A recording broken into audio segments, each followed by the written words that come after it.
from City IT to give us a few instructions for our virtual meeting.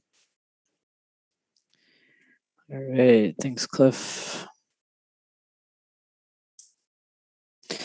Okay, welcome to our virtual meeting. If you lose connection at any point during the meeting, you can reconnect by clicking the link or calling the number in your original email. Members of the commission, if you're able, please activate your video and keep it on for the duration of the meeting. Staff, if you're able, please activate your video when you're speaking. In this meeting, panelists have the ability to mute and unmute themselves. Panelists also have the ability to add pronouns after their names. If they choose, please do not alter the current naming convention. Simply add text after your name. Please use the raise hand feature when you'd like to be recognized to speak, ask questions, or request a roll call vote. Staff, please use the raise hand feature when you're asked a question. The chair will do their best to call on commission members in the order in which hands are raised. Lowering your hand will take you out of the queue. Members of the public who have registered to speak, the name you entered in Zoom must match the name you entered in registration. You will remain muted until called upon. The staff will tell you when your time is up. After speaking, a member of the body may ask you a question. If you need to share documentation with the commission, please send it to the email listed on today's agenda. Chair Goodart, the floor is yours. Thanks, Stefan. Okay, so I see that we have a quorum present. Can I get a motion for approval of the minutes from last meeting? Okay, I see motion by Craig, seconded by Tom. Minutes are approved. Thank you. Julie, I did not see any general public comment registrations, so we can move on from item number 1 on to disclosures and recusals.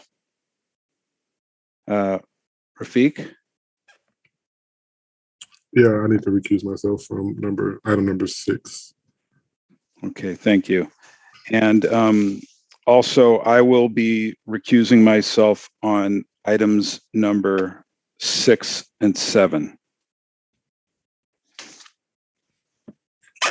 Okay. I have a question. Yeah, go ahead. The agenda that I have does not have a 7th item, so I want to make sure that I'm recusing myself from the informational presentation on Park Street. Okay, on the agenda that I have, that's item number 9. But you've given it's the Park Street informational presentation, so we'll note that you'll be recused on that one. Thank you. Okay, let's see, where are we here? Time for our agenda overview from Kevin.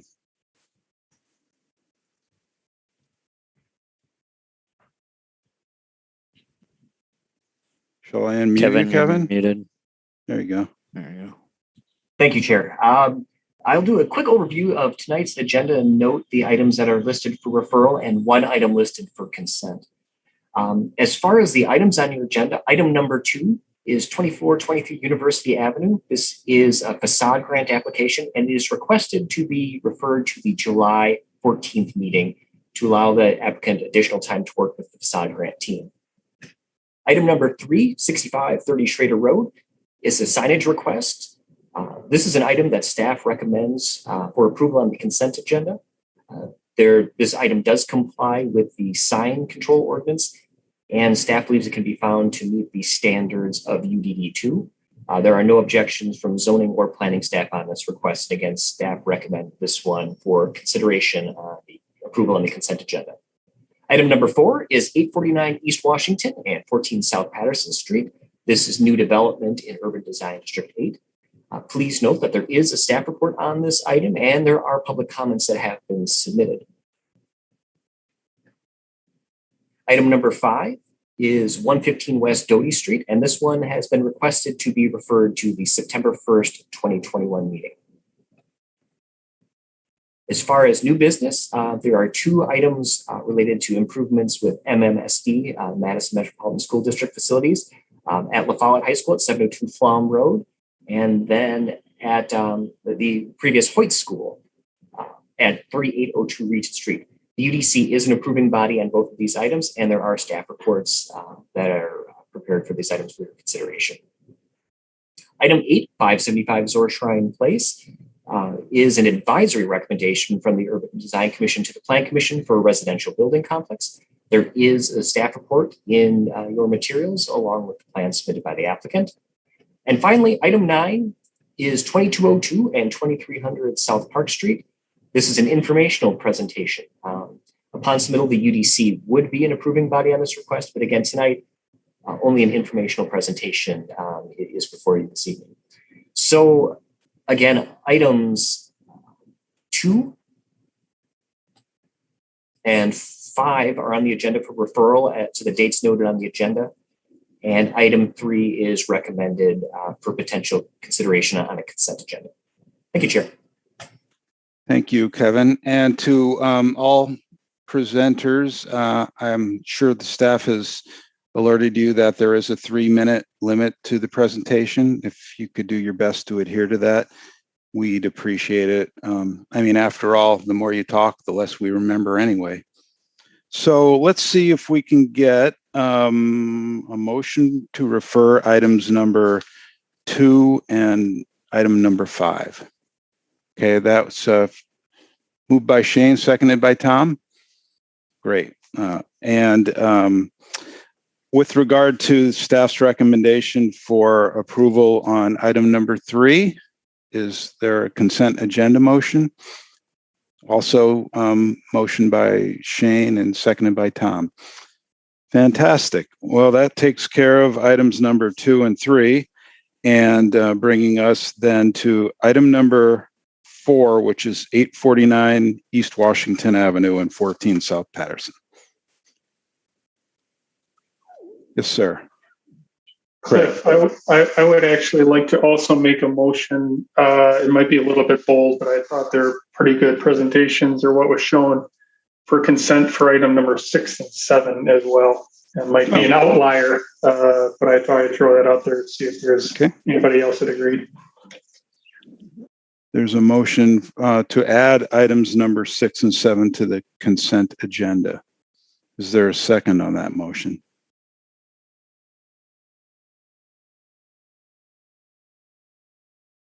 Okay, I don't. Oh, Shane, I'm sorry. Is that a second, Shane? Yeah, that's a second. Okay. All right. I'm going to lower your hand then and see if there's any discussion on that motion. Tom. I wanted to clarify on 7 on the Hoyt, is the elevator shaft at the back, the 3-story, is that the only, I had trouble reading those drawings. Are there any other modifications to the building other than that? Kevin, maybe you can confirm or deny.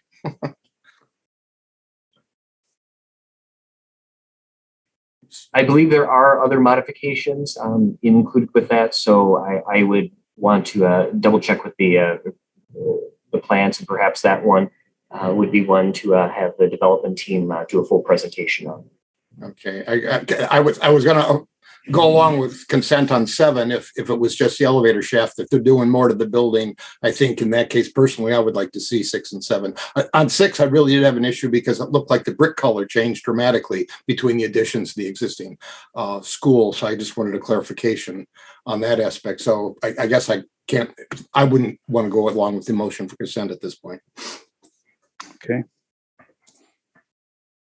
All right. So that Tom, just to clarify, that was for number 7. Yeah. Okay. Yeah. All right. So anyway, I believe we still have to vote on the motion since it's been moved and seconded for the consent agenda, and I do not believe it needs to be unanimous. So all those. Oh, Kevin. Clarify the items that are on for approval for the consent agenda can be voted on a regular vote, but if there is any objection to an item being added to the consent agenda, as in 6 and 7, as Commissioner Deschamps mentioned, then those are automatically taken up. I just wanted to clarify that there's I guess, 2 different questions on the table, as I understand it. Okay, so it needs to be unanimous to add it to the consent agenda. Okay, all right. So therefore, Tom has asked to separate number 7 for its normal presentation. Is there any objections to item number 6 for the consent agenda? Okay, I see no hands raised.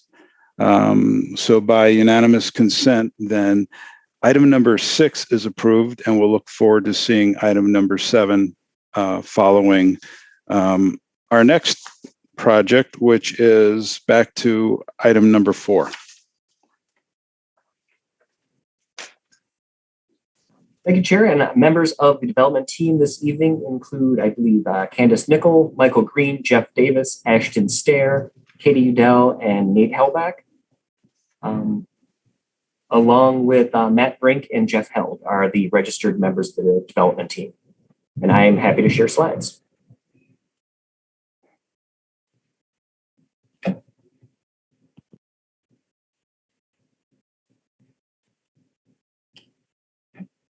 Okay, Nate, you are unmuted. Awesome. Sweet. Can we get started, guys? Is that okay?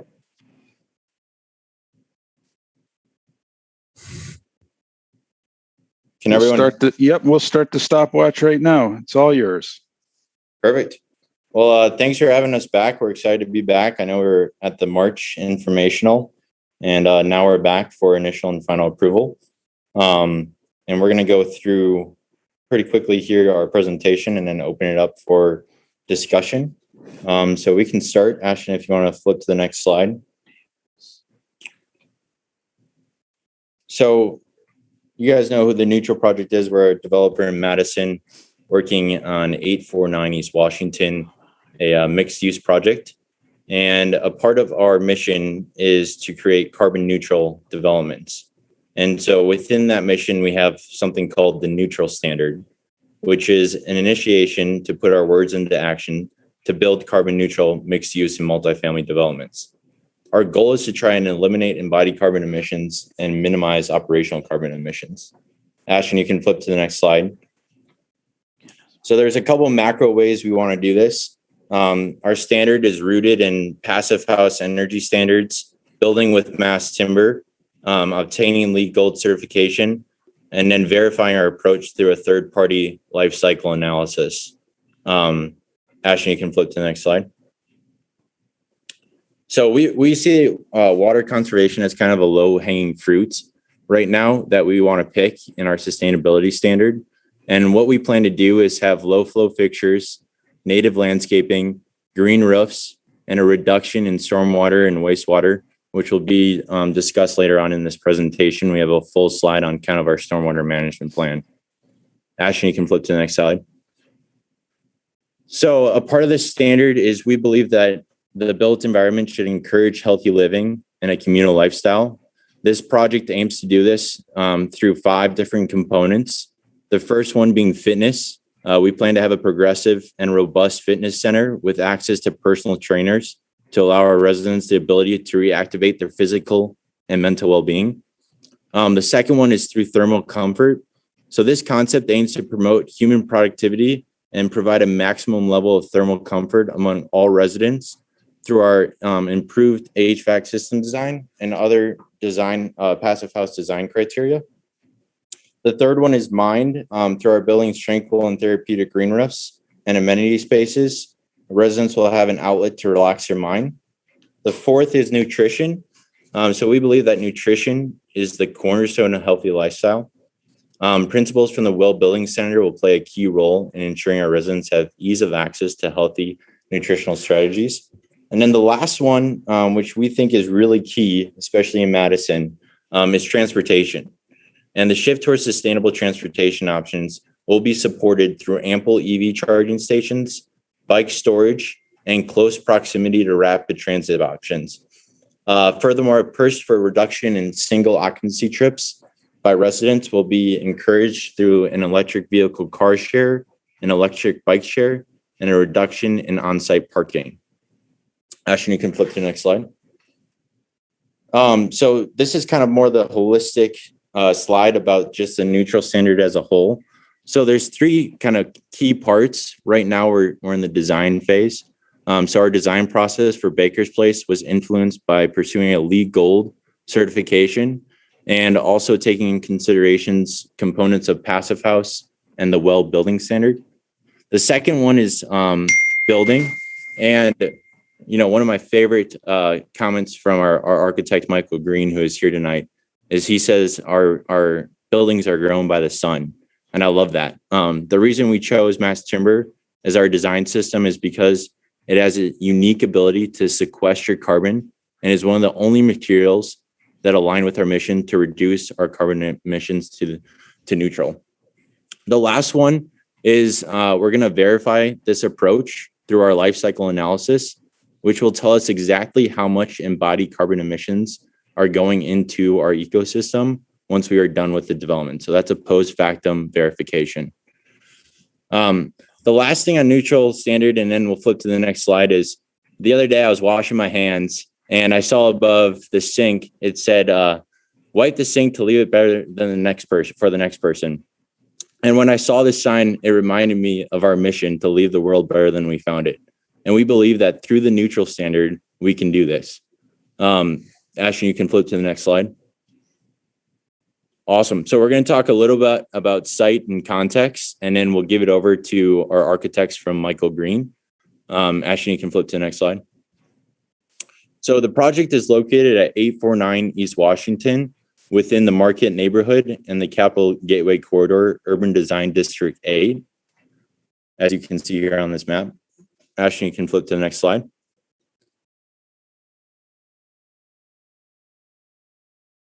Awesome. So if we zoom in here, you can see some of the neighbors, including character buildings like Hotel Indigo right across the street, Madison Moving and Storage, Black Lotus Cafe, and then we also have the Rainbow Project as our right next door neighbor, along with other new developments like the Sylvie, the Spark, the Galaxy, and then also the new WIDA office going right across the street. And with that, I'm going to turn it over to Candace and Ashton to finish our presentation, and we look forward to your questions. Awesome. Thanks, Nate. All right. I think it's actually Kevin who's controlling the screen. So Kevin, if you could advance, that'd be awesome.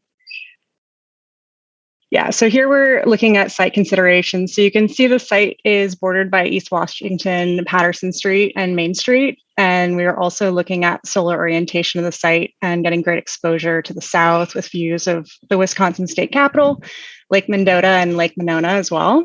And to the next slide, where you can see here, we're maintaining the Gardner Bakery building along the frontage on East Washington Street with a setback 14-story massing that steps down towards East Main Street from 10 stories down to 9 stories. We've reworked the massing since we met with you guys at the informational meeting to make sure that the building respects all of the UDD 8 guidelines with no exceptions. At street level, we have commercial and residential program on Main Street, on Patterson, and wrapping into the Muse. That's creating a really active street edge and inviting public into the site. So in order to maximize activation at street level, we've used that commercial and residential program to wrap the parkade on the ground floor. So you're really only seeing the parking entrance that faces the street. As we move up the building, we've got a garden on level 3 for the building residents, along with apartments on the upper floors and rooftop amenity spaces for the building residents. And in total, we have 214 units, and over 65 of those units are 2 and 3 bedroom units in townhomes.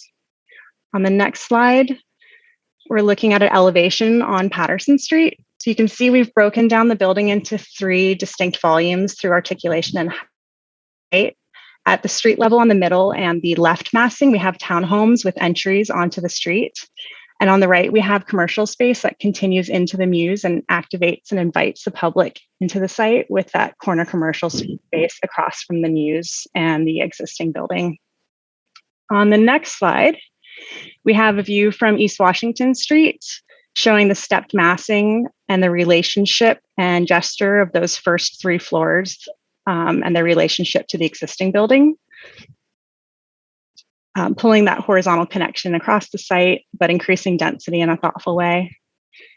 And on the next slide, we're looking at a view from East Main Street down Patterson Street. You can see we've wrapped the townhomes around the corner, and we've also included the electric bike share within the building to make sure that facade on East Main Street has active program. And on the next slide, we're looking between the existing building and the new building development. We've designed this muse, which is basically a narrow, intimate street that balances double-sided commercial spaces with pedestrian focus and active entries to both of these buildings. This also is the main entrance for residents, so that'll make sure the space is very lively. And on the next slide, we've got a view where we're in the south-facing courtyard and the garden for the residents. This serves as a real biophilic connection and a great place to bump into neighbors and a communal space for everyone to gather. I'm going to pass it off to Ashton now. He's going to wrap up the rest of the design presentation. Awesome, thanks. If you want to go to the next slide. So we've included a few additional long views of the project showing how it's well situated with its neighbors like the Archipelago Development, Galaxy Apartments, and showing how the massing steps down and helps make the building feel compact and contextual. The next slide shows how we started off our facade and materiality study. So we wanted to review some of the important character buildings in massing, looking at materiality, texture, proportion. On the next slide, so in keeping with the sustainable goals of the project, we wanted to use more natural and weathering materials that have subtle variation and texture and fit within the context of the neighborhood and the city. On the next slide, for the upper portion of the building, we've selected a combination of flat and corrugated metal panel to add texture, depth, and variety. And then for the lower portion, we're using a pre-weathered steel, which is a product that evolves with age. So it is pre-oxidized, but it doesn't result in staining, and it kind of changes over time, which is really unique and dynamic. On the next slide, we're looking at elevations on Washington and Main. So the project is under the airport height restriction and feels quite well placed with its neighbors. The next slide shows the South Patterson elevation. So we're well under the Capitol building height restriction, and we match the Galaxy Apartments across Washington, stepping down to Main, and feels very in line with the character of both streets.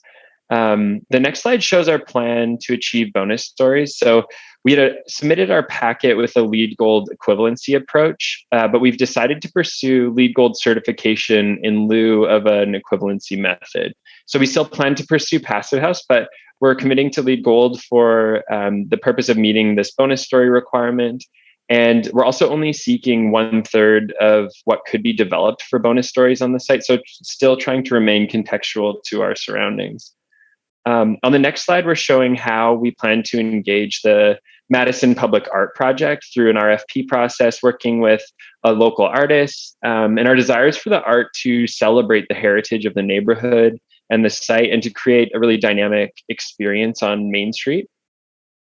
The next slide outlines our stormwater approach. So we're using a system of green roofs to not only reduce the overall heat island effect, but also to absorb and slow down the rate and reduce the volume of runoff, in which we're actually exceeding the city requirements for 10-year storms. And the development also achieves 2.5 times the requirement for rainfall storage on site. The next slide outlines how that landscape kind of works. So we'll play with it. Landscape will play an integral role with elements. So like a community garden that provides food for both people and insects, and a 4-season landscape design, meaning color or texture throughout the year. So the design also features durable and natural planting, green roofs, and a bee pollinator hotel. And just in closing quickly, just to reiterate a few points. So like Candace mentioned, the project meets all the UDD 8 requirements and guidelines. It is preserving the existing Gardner Bakery. The project will maintain existing businesses and create a neighborhood hub with the Muse space. We're adding family-sized 2- and 3-bedroom units, putting a real focus on family supportive housing.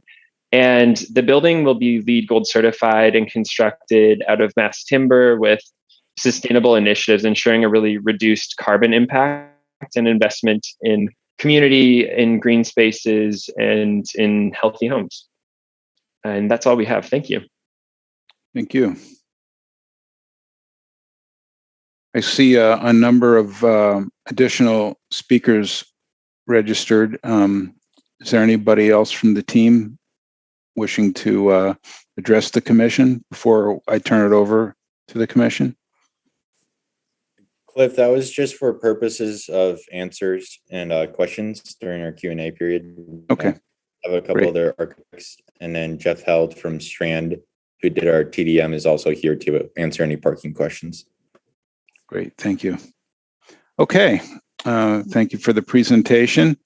I'll open it up to the commission for any questions or comments.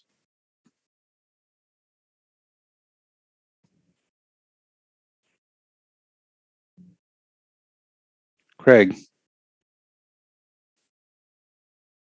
Thanks, Cliff. So thank you very much. I like what you guys have done overall with this development. From the last time we seen it, specifically, I think you guys did a lot there's a lot of simplicity or elegance with the current massing and how you guys have done the design. And I think it complements the existing bakery really, really well. And I agree with staff report. I think what you have done meets the setback requirements. For the bonus stories, I wanted to talk through really quickly, based on your scorecard, you're pursuing gold, but it looks like you have 62 points, which isn't much wiggle room as far as pursuing lead, especially if you do not get some of the points. So I'm wondering what your strategy is, if that is your final submission, what you're going for, or if you're thinking about some other possible points to give yourself a little wiggle room in case some of the points do not come through when you do your final submission.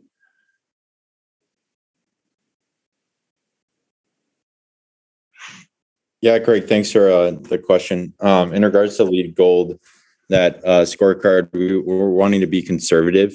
We actually are working with Rivian right now out of Milwaukee, who is going to be our consultant for the LEED Gold certification process.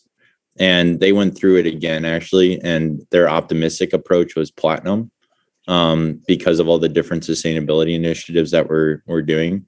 We just wanted to be conservative, and so that's why that number is low. But our internal numbers are a lot higher than that.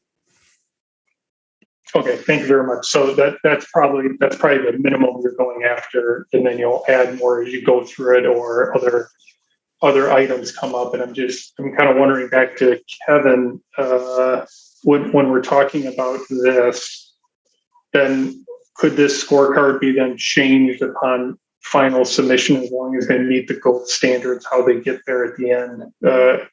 Because there's a lot of internal design or other elements they could get for initiatives, et cetera, that they're doing. We just want to see that at the end. Is that how that would work internally?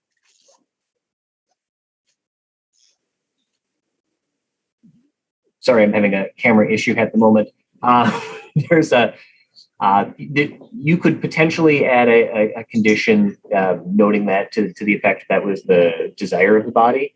I think the question is, though, however, when the sign-off portion of this would happen potentially before the certification is granted. So there's a timing issue when you're kind of basing this on. And I think maybe members of the commission actually might be more familiar with kind of how that, but I recognize that is a potential concern of how we would condition it here, just based on when the certain approvals would be granted. Okay, thank you. That is all the comments I had. So I think following up with Craig's line of questioning, though, maybe Nate or somebody from the development team could point out specific lead features, as part of the Urban Design Commission that we'll be able to see that will be and will remain on the project regardless.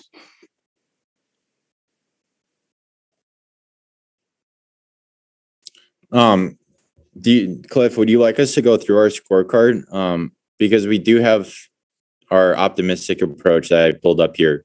And right now, our optimistic approach is 77 points. And I can go through this item by item if you would like us to.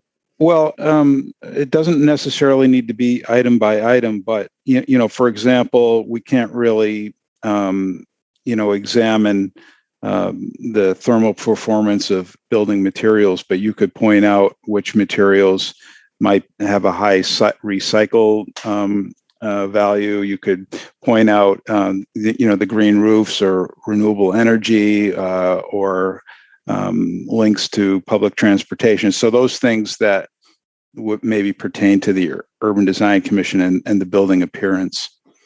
Yeah. Well, so a lot of some of the energy and atmosphere align with Passive House. And so some of the things we're doing is, instead of a 4-inch insulation, we're doing 8 triple pane windows, our values of 40 on the insulation, our values of 60 on the roof. We're utilizing green roofs, which we're not going to get rid of, utilizing solar.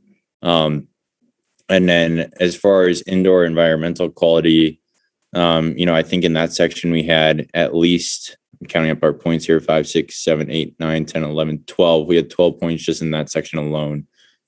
So there's a lot of things that are baked in right now that are not going to get removed, no matter what, because they align with our mission and we don't want to deviate from that.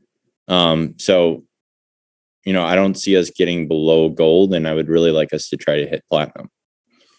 Okay. And, and just to the commission, I think that's the important thing, is that these are building features that will remain, whether, regardless of what LEED they're awarded. These are the things that we want to see in the building in return for the bonus stories. I will, go ahead. I don't know if the mass timber component plays any role in this, but when we've been looking at the mass timber component, we're reducing our embodied emissions by at least 30% compared to a post-tension concrete building. So I know it's hard to account for that in LEED, but I do think that that's an argument to be made in regards to bonus stories of a sustainable building material in Madison. We have to go by the standards 1 and 2 for granting bonus height. So that may be, like you said, a little bit of a gray area if it's not addressed in LEED. But what we're seeing here is that you and this is what we need to make a finding, is that you have a scorecard and you have building features that you are going to execute, you're going to provide, and you're going to make sure that they're in there. And so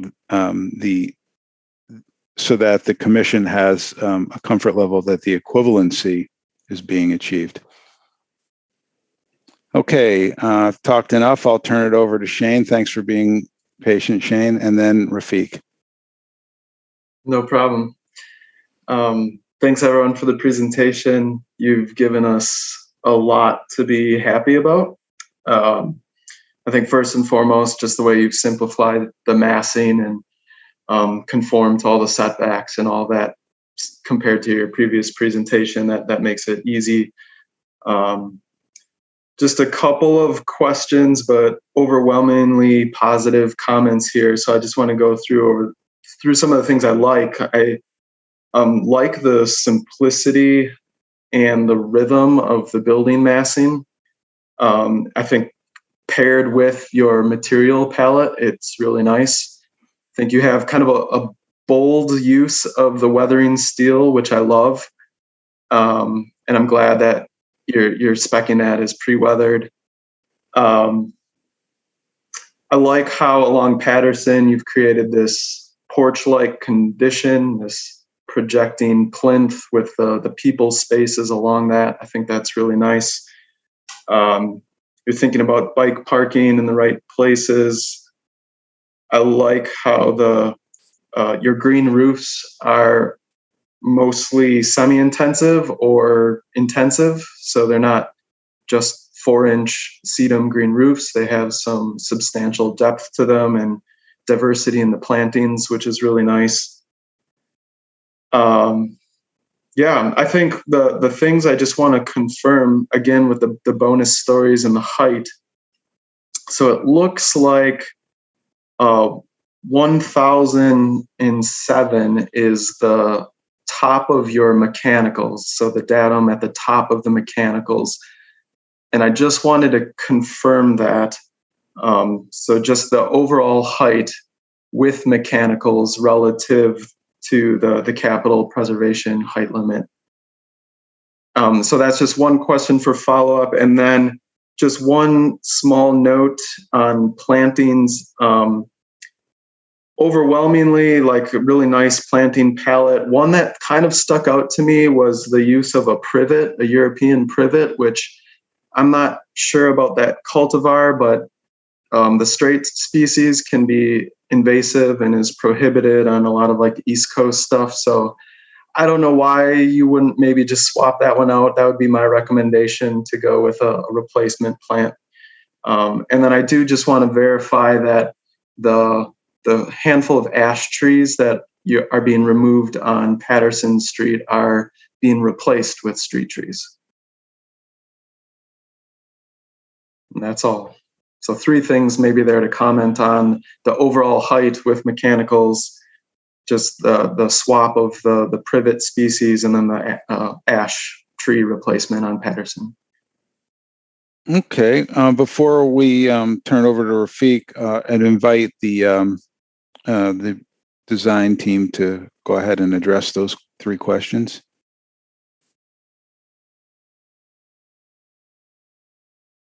Hi, I'm Katie Udell, landscape architect on this, and the European privet we can definitely swap out. And the street trees are selected by the City of Madison Forestry Department, and so we are working through that with them. So to be determined. Okay, and then who wants to address the question with regard to the top of the mechanical system? Yeah, so that's correct. It's 1,007 feet and 6 inches. Okay, thanks. Okay, thank you. Rafiq. Yeah, I just wanted to quickly confirm that the applicant is seeking acceptable or allowable bonus stories simply based on sustainability, not design, correct? Yeah, Rafiq, that is correct. It's based on the LEED Gold certification as it states in the code. Okay. Just as a reminder, in the staff report, in order to, correct me if I'm wrong, Kevin, but in order to award the bonus stories, there are 2 groups, and as an alternative to picking one in group I or group 1, we could pick a number of them in group 2 as well. Or we may be able to make a finding that there are kind of multiple paths to making that finding that the sustainable features warrant additional bonus height. And that's in, let's see, that's in the second page of Kevin's report. Okay, let's see. Anything else, Rafiq? Nope, that's it. Okay, thanks. Christian and then Russell. Yeah, I would like to ask the development team, the courtyard on the 3rd floor, which I really like. And I know we brought this up during your informational concerns that there wasn't going to be enough sunlight in there to keep those type of plants and potential vegetable gardens happy. I noticed that in the packets we received on the final plan, you did a shadow study that reflected pretty favorable conditions, basically spring, summer, and fall in that courtyard. But in one of the earlier packets, you had a second shadow study that was what the conditions would be if a building of X amount of size was built next to your building.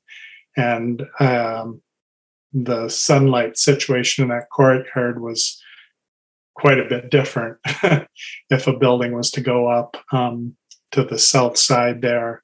And I just wondered what your take on it was. Are you just kind of looking at it like, well, there isn't a building there now, so we're going to go with this? Or, I mean, do you have a commitment that if a building or development is to go up there and drastically change, that you're committed to redoing the plantings? The darker shadow study made it look like, there was going to be precious little direct sunlight in that area, and I would just have concerns over the long-term viability of those plantings in there. So I wondered if you could comment on that. Yeah, I can talk to maybe the architecture, and then maybe Katie can speak to the plantings. In this deck, actually, in the appendix, we've included a shadow study, both with and without a maxed out height building if it was to go in next door. I think just to agree a little bit, yeah, there's definitely less sunlight that will get in that courtyard if there is a building that goes next door. I think when we were looking at it, the courtyard throughout the year will still get some sunlight every day. So I think there is some positive there. And then on the next slide, Kevin, that's kind of the additional building next door going in. So that's current is the previous slide, and then with an additional max height is the following slide.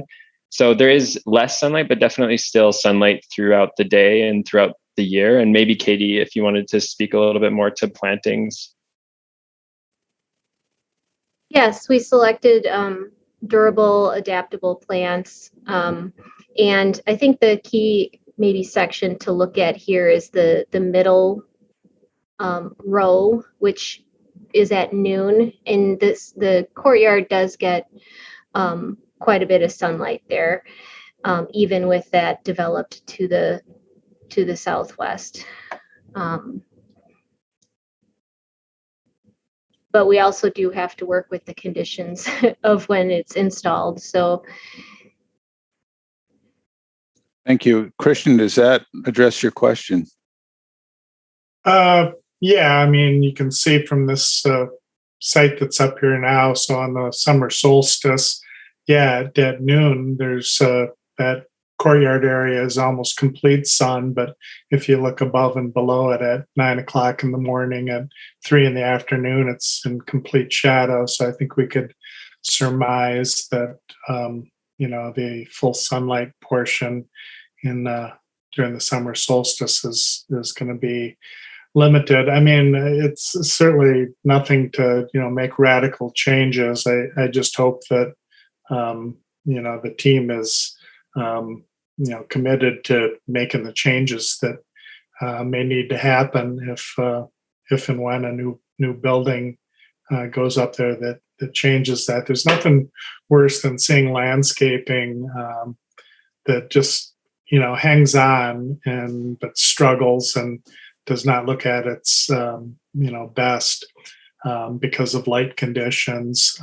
So your concern is that the plant selections right now are not shade tolerant? Correct. But, as there is no building there now, and who knows when that would happen, but it just seems like a problem possibly waiting to happen. On a more nitpicky aspect of the plants selected in here, most of them I think are fine selections. I like the fact that you're sticking with mostly native plantings and doing large drifts in some of the green roof areas.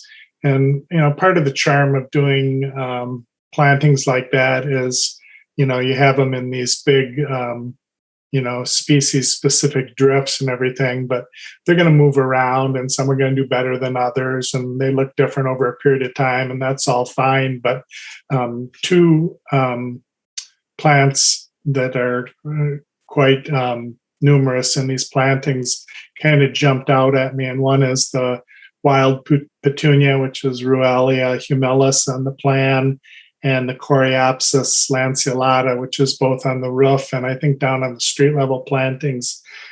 I just want to remind the landscape architect that both of those plants can be just incredibly rampant self-seeders, and you might find that where those are planted in a few years, that they'll just self-seed and overwhelm and take out the nice palette of other things. So those might be two plants that you might want to consider swapping out for something that is less aggressively self-seeding.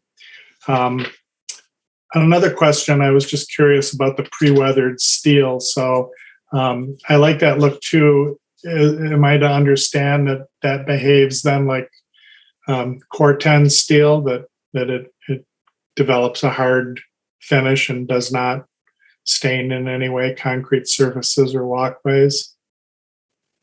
Yeah, I can take that one. So specifying the pre-weathered is really important to avoid staining for that reason. So it is actually, what that means is it comes to site with that protective layer already formed. So it is slowed, if not fully oxidized, through that process. So that does minimize the staining onto adjacent surfaces. We've used the exact same panel specified on another project and had really good success with it. We also pair it with at grade using plantings and gravel strips to catch any water, so make sure that there aren't any issues down the road. It's a pretty nice product.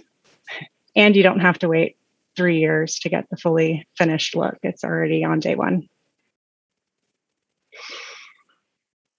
Okay, and my last question is just regarding parking.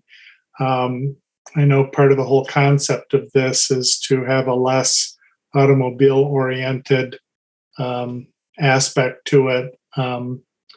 But 142 stalls versus 226 units, which presumably are going to be 300 or more residents, given that there's 2 and 3 bedrooms in here. How do how is the parking handled? I mean, what if you rent out all these places and right off the get-go, there's way more want for on-site parking than exists? I mean, we run into this with a lot of these projects that come before us. I mean, what are the options for if the on-site parking taps out? Where is the parking available nearby for residents if they don't have space in the building? And is parking part of the rent, or is that a add-on thing, which often leads to problems with people not wanting to pay the parking fee, and then they're out on the streets taking up all the available street parking? Any thoughts on those issues? So this is Jeff Held, and I did the travel demand management plan. So maybe Nate, if you agree, I'll address kind of the number of stalls, and then if you guys want to talk about any contingencies, I'll leave that to you. So by ordinance, there's an allowable 25% reduction in the code stalls, and that amounts to 181 stalls for this site. And right now the site is proposing 144 stalls. So there's a 37 stall deficit for auto parking. But a couple of things to point out. The 8-car electric Tesla car share is really kind of a bit of a game changer. And it's difficult to predict the impact that would have on parking, but I think there's every reason to believe that it will reduce the demand for this site. And then I guess stepping back, it's important to recognize that this site is located in kind of the perfect spot. If you were going to allow fewer stalls, this is where you'd like to do it. Along this corridor, it's a mixed-use site internally. It also complements the uses around it, which helps reduce auto trips and parking demand. It's got the on-site car share. It's got an on-site bike share. And the on-site bike parking itself, there's a separate entrance from the parking garage area. It's stair free, so it's a really nice setup. So the site has really gone the extra mile in terms of hopefully reducing the parking demand. I'll also point out that while there's a 37 auto car stall deficit, they're providing 61 additional bike stalls. So they're going above and beyond the bike parking. So I think that, I think the number of stalls that's proposed is appropriate. Of course, there's always a little bit of a guessing game involved there. But I think that with all the advantages built into this site, you can take some comfort in what is proposed. So I guess I'll leave it there and can answer any additional questions. Does that satisfy your question, Christian? Yeah, it does. I am hoping that your idealistic view of it plays out. That would be good for everybody concerned if it does. That's all I have. Thank you. And while we're on that question, just as a point of clarification, Kevin, any conditional use approval for a reduction in parking is something that the Plan Commission has to sign off on, not urban design? Correct. There is a mechanism in the zoning code that would allow certain parking reductions to be approved as a conditional use, and that would be a reduction of more than 20 spaces and 25% of the required parking. So that would be a Plan Commission level decision. Okay, thank you. Russell, thank you very much for your patience. No problem. Thank you. Great presentation. Kudos to the team for having the applicant for having a stronger approach on meeting the Group I lead certification requirement that helps us make a decision.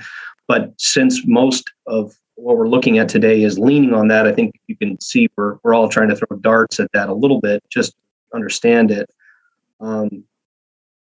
My colleagues may roll their eyes, but I'm going somewhere important here with this. The scorecard is leaning quite heavily on the energy performance, 18 points. And what I want to understand from the applicant is to what extent the architecture really is gaining most of those points. If you can give us a sense, maybe even percentages of those 18 points, what is the architecture's contribution to that effort?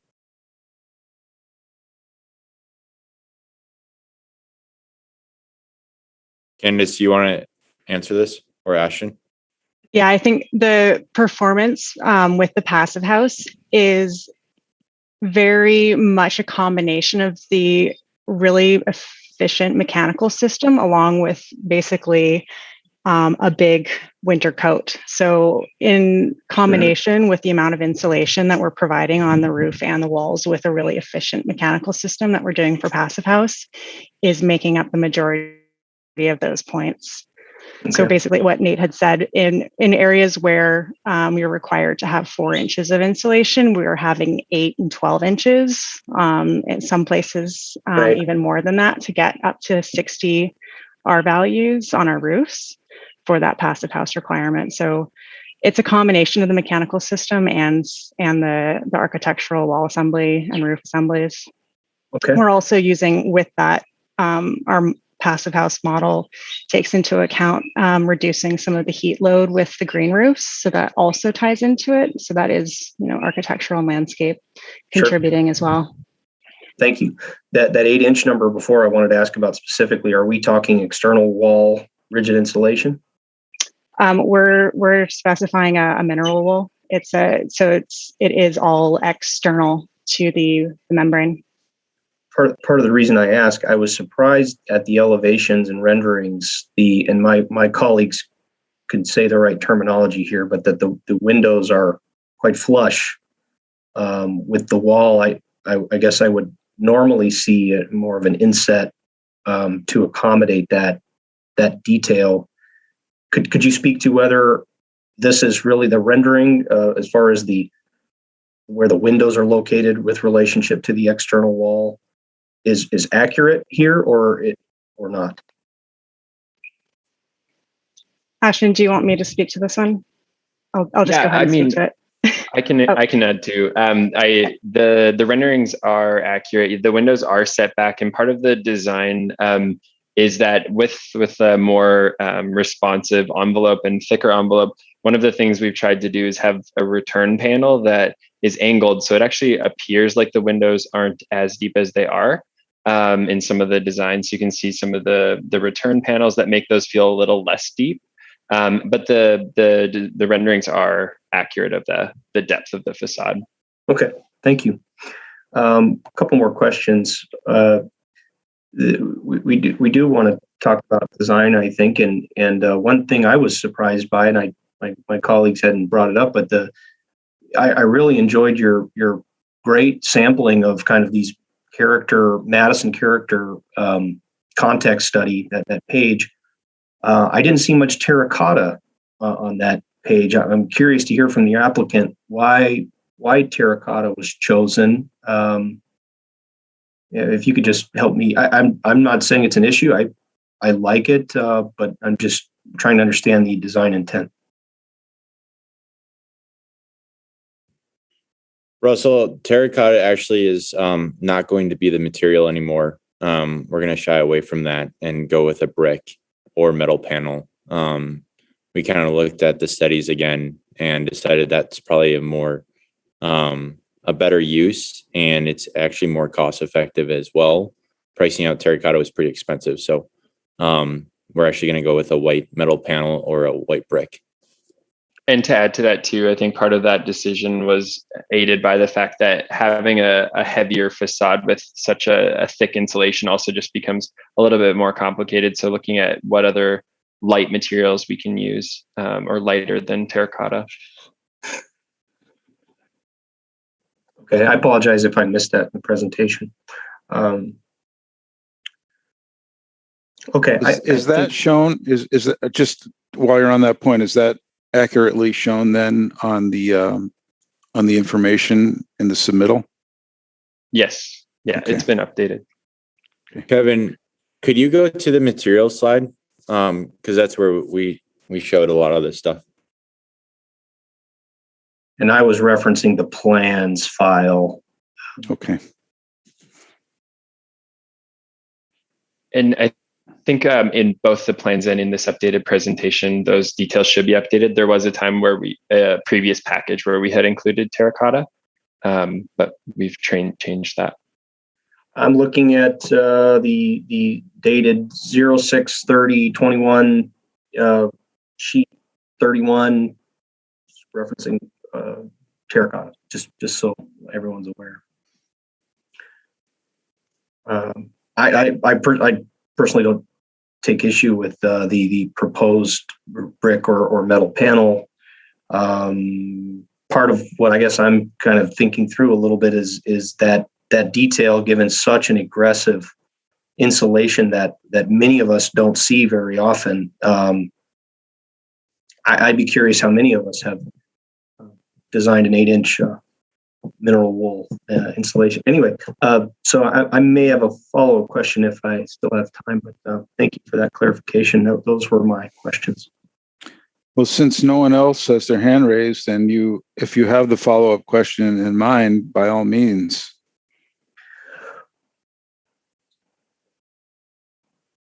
Well, I know that tying back brick across an 8-inch void can be pretty challenging. And again, I'm thinking about your passive house pursuit and your lead pursuit. Can you articulate how you're supporting the brick option? Russell, I don't think we're going to go with brick. I think it's almost definitely going to be a metal panel, like the material slide shows in the presentation. Yeah, our updated submittal has metal panel, and that's just for the upper residential portion. We are using that pre-weathered steel at the base of the new building and maintaining the existing bakery with the brick. On the upper, you're exactly right, especially with passive house. We need to reduce the amount of thermal bridging everywhere we can because it all counts. That's one reason we're not doing brick, because you have to have those continuous lintels at certain floors. But we do have a thermally broken clip system that can support through the 8-inch insulation, and using materials like metal panels actually going to help us tremendously in reducing the weight, so we can span those. So you have like a night wall system or something like that that lets you bring that skin out.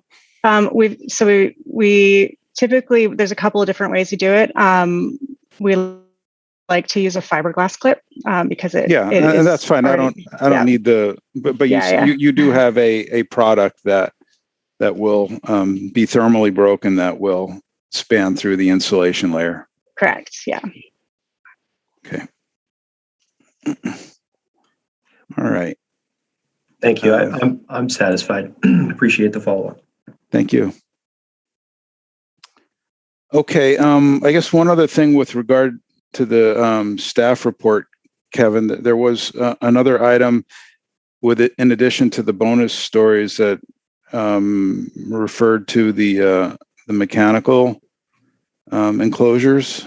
Is there any finding or any specific concern that we need to address with regard to that? There's general findings related to the standards. This was a concern we had raised just to make sure that we have as accurate of a depiction as we can right now, so that there isn't a substantial mass that is presented at the time of permitting that wasn't accounted for at this phase.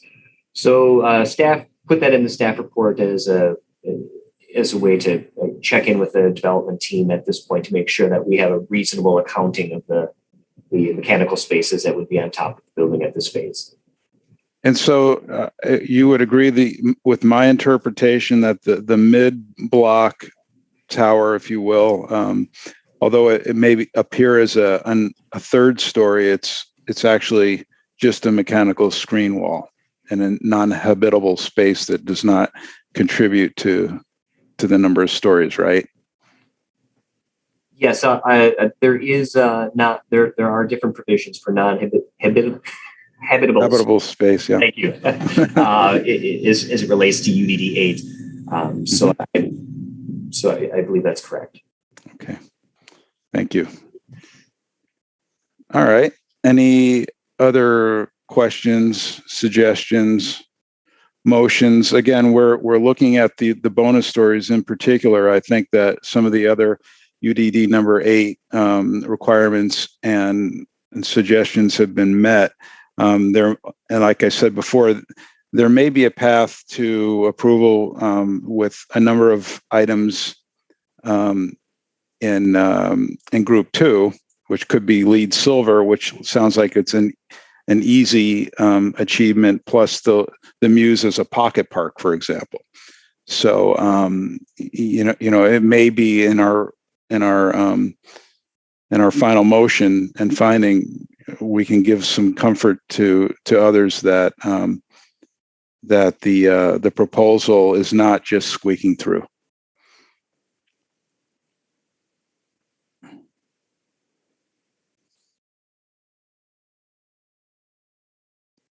But we do have to take action. Tom. Yeah, thank you, Cliff. I think based on discussion, I would move final approval, noting that I think either through Group 1 leads gold or a combination of elements in Group 2, that this will meet the requirement for the bonus stories. Okay. Second on that motion? Craig? Second. Okay. I know now for discussion on the motion, I know that there was a few landscape things. I see Kevin would like to add something here first before we discuss it further. Well, it can be now. Just a question before we vote on the motion. I just want there to be clarification, since there was some discussion about materials and differences within the packet that was submitted versus the presentation tonight and some of the follow-up discussion.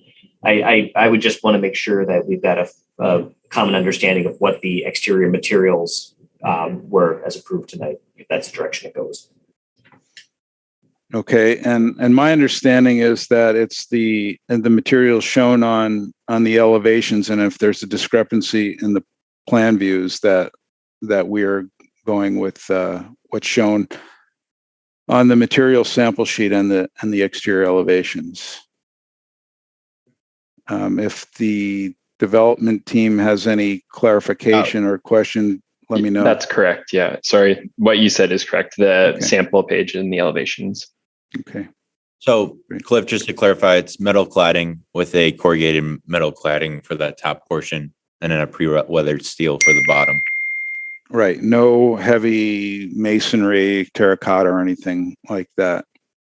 No. Yep. Okay. So, discussion on the motion. Russell? Since I brought up the confusion, or I was the one publicly confused here, I would like some clarification. The renderings do show bands of a texture or of a corrugation, and then horizontal bands of what it looks like a smooth finish to me. But then the sample sheet just referenced shows a little circle with metal panel, and it looks like completely corrugated. So I suppose I am still confused personally. Kevin, could you go to a slide? I believe it's number 20. There is a sample, and I think it will clarify this point.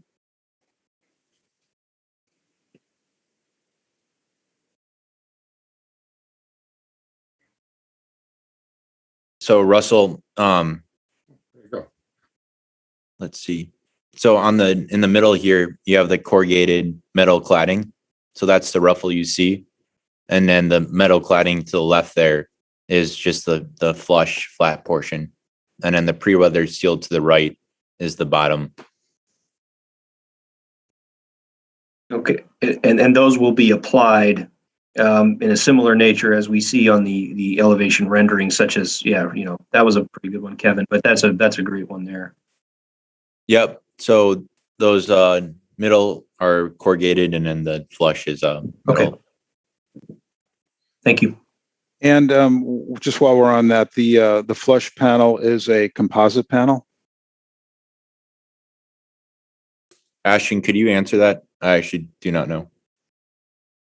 No, we're not using the metal panels to do any of the insulation work.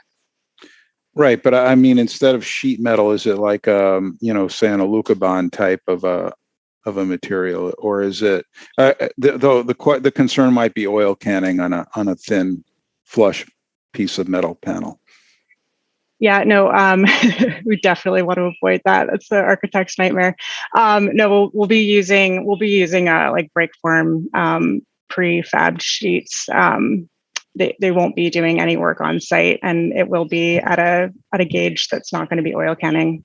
So I don't know if that answers the question. Well, what gauge? I mean, if it's 24 gauge, it'll oil can. Not 24, definitely. We typically specify 20 and 22. Okay. It's going to depend on, we'll work with the local metal manufacturer to make sure that's something that works with the width of the panel. That makes sense for sure. Yep. Okay, thank you. Let's see, Rafiq. No, I was actually agreeing with Russell. It was a lot of confusion with the materials, and now that they clarified it, okay. I have nothing else. Don't worry. Okay. I just wanted to ask Kevin and the applicant that we're clear on some of the landscape species suggestions, or do we need? Would you like Christian and Shane to repeat those? I know some very specific species were named a little bit earlier in the discussion, so I would certainly benefit from a repeat of that to make sure it's correct for the record. Okay, great. Let's see if you'd raise your hand, Shane and Christian. I think each of you had some suggestions on species. Yeah, I can go. My main suggestion was replacing the privet species, which is kind of at the at-grade planting plan. Okay, and Christian, you had something that was really aggressive. I can't remember what it was called. Yeah, the Ruellia, it's Ruellia humilis, and the Coreopsis. there's alternatives to those. The coreopsis especially, there's hybrid varieties that look very similar to what they specified, that have sterile seeds that wouldn't spread by seed, but there's other options too. But those two, as listed on there, are really can be really problematic self-seeders, and you might end up with a bed of nothing but those after a few years. Okay. Russell. I wanted to offer a discussion point, if that's possible. It's really a question for the applicant. Could you help me understand the intent behind choosing a white metal panel?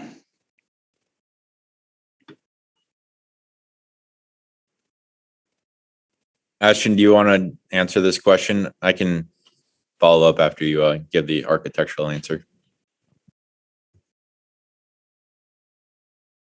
Yeah, I think we were looking at it's not a pure white color. It's actually like a warmer cream color, but it is something that we're looking at both like something that would complement both the existing bakery. So on the bottom we have that warmer pre-weathered steel, and then something that would contrast that above. And I think we went with this warmer color, both in looking at the references we had for Madison buildings. There's a lot of this warm white or creamer color, and then also like a darker combination. So we felt like it had a lot of context with both Madison and with the Marquette neighborhood, and then also created this distinction between this horizontal lower podium that kind of connects to the existing bakery, and then separated what was above that. Okay. Thank you. Okay. Any further discussion on the motion? The motion was seconded for final approval. See no other hands raised. Therefore, by unanimous consent, the project's granted final approval. Thank you very much for the information. Oh, wait a minute, Rafiq. I'm sorry. Go ahead. It's not unanimous. It's not. Okay. So then, Kevin, I guess we'll do a roll call vote to tally the final vote by the commission. Sure. I'll read the roll. Russell, what's up? Sorry. Was the motion for final approval? Just to be clear. That was your motion, right, Craig? Tom. Oh, Tom. I'm sorry, Tom. Yes. It was for final. Yep. Okay. Thank you. Would you like me to do the roll call right now? Sure. Please. Okay. Harper. Aye. Knudsen. No. Weisensell. Aye. Assad. Oh. Deshant. Aye. Renault. Aye.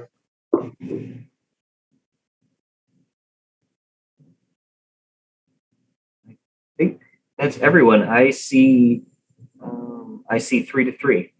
I believe we need 4 votes to pass with 7 here this evening. What you had? Who are the nays? The nays, I have let's see, Russell, Rafiq, and Craig. Oh, I'm sorry, Craig. I put you in the wrong column, didn't I? Okay, so I apologize. I have 4-2 in favor. And that's enough for the majority of the quorum, I believe, is what we need.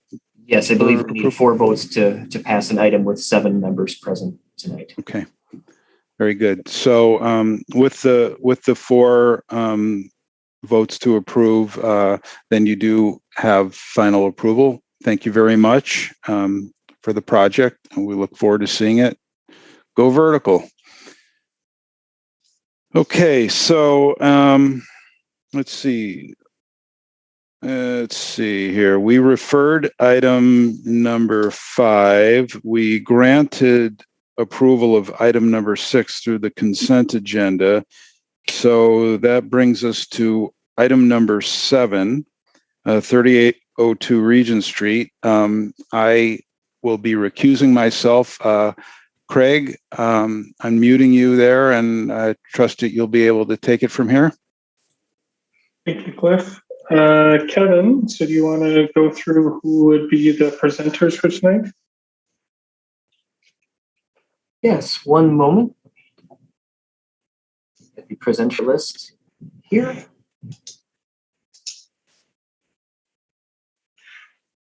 For the development team for this item, we have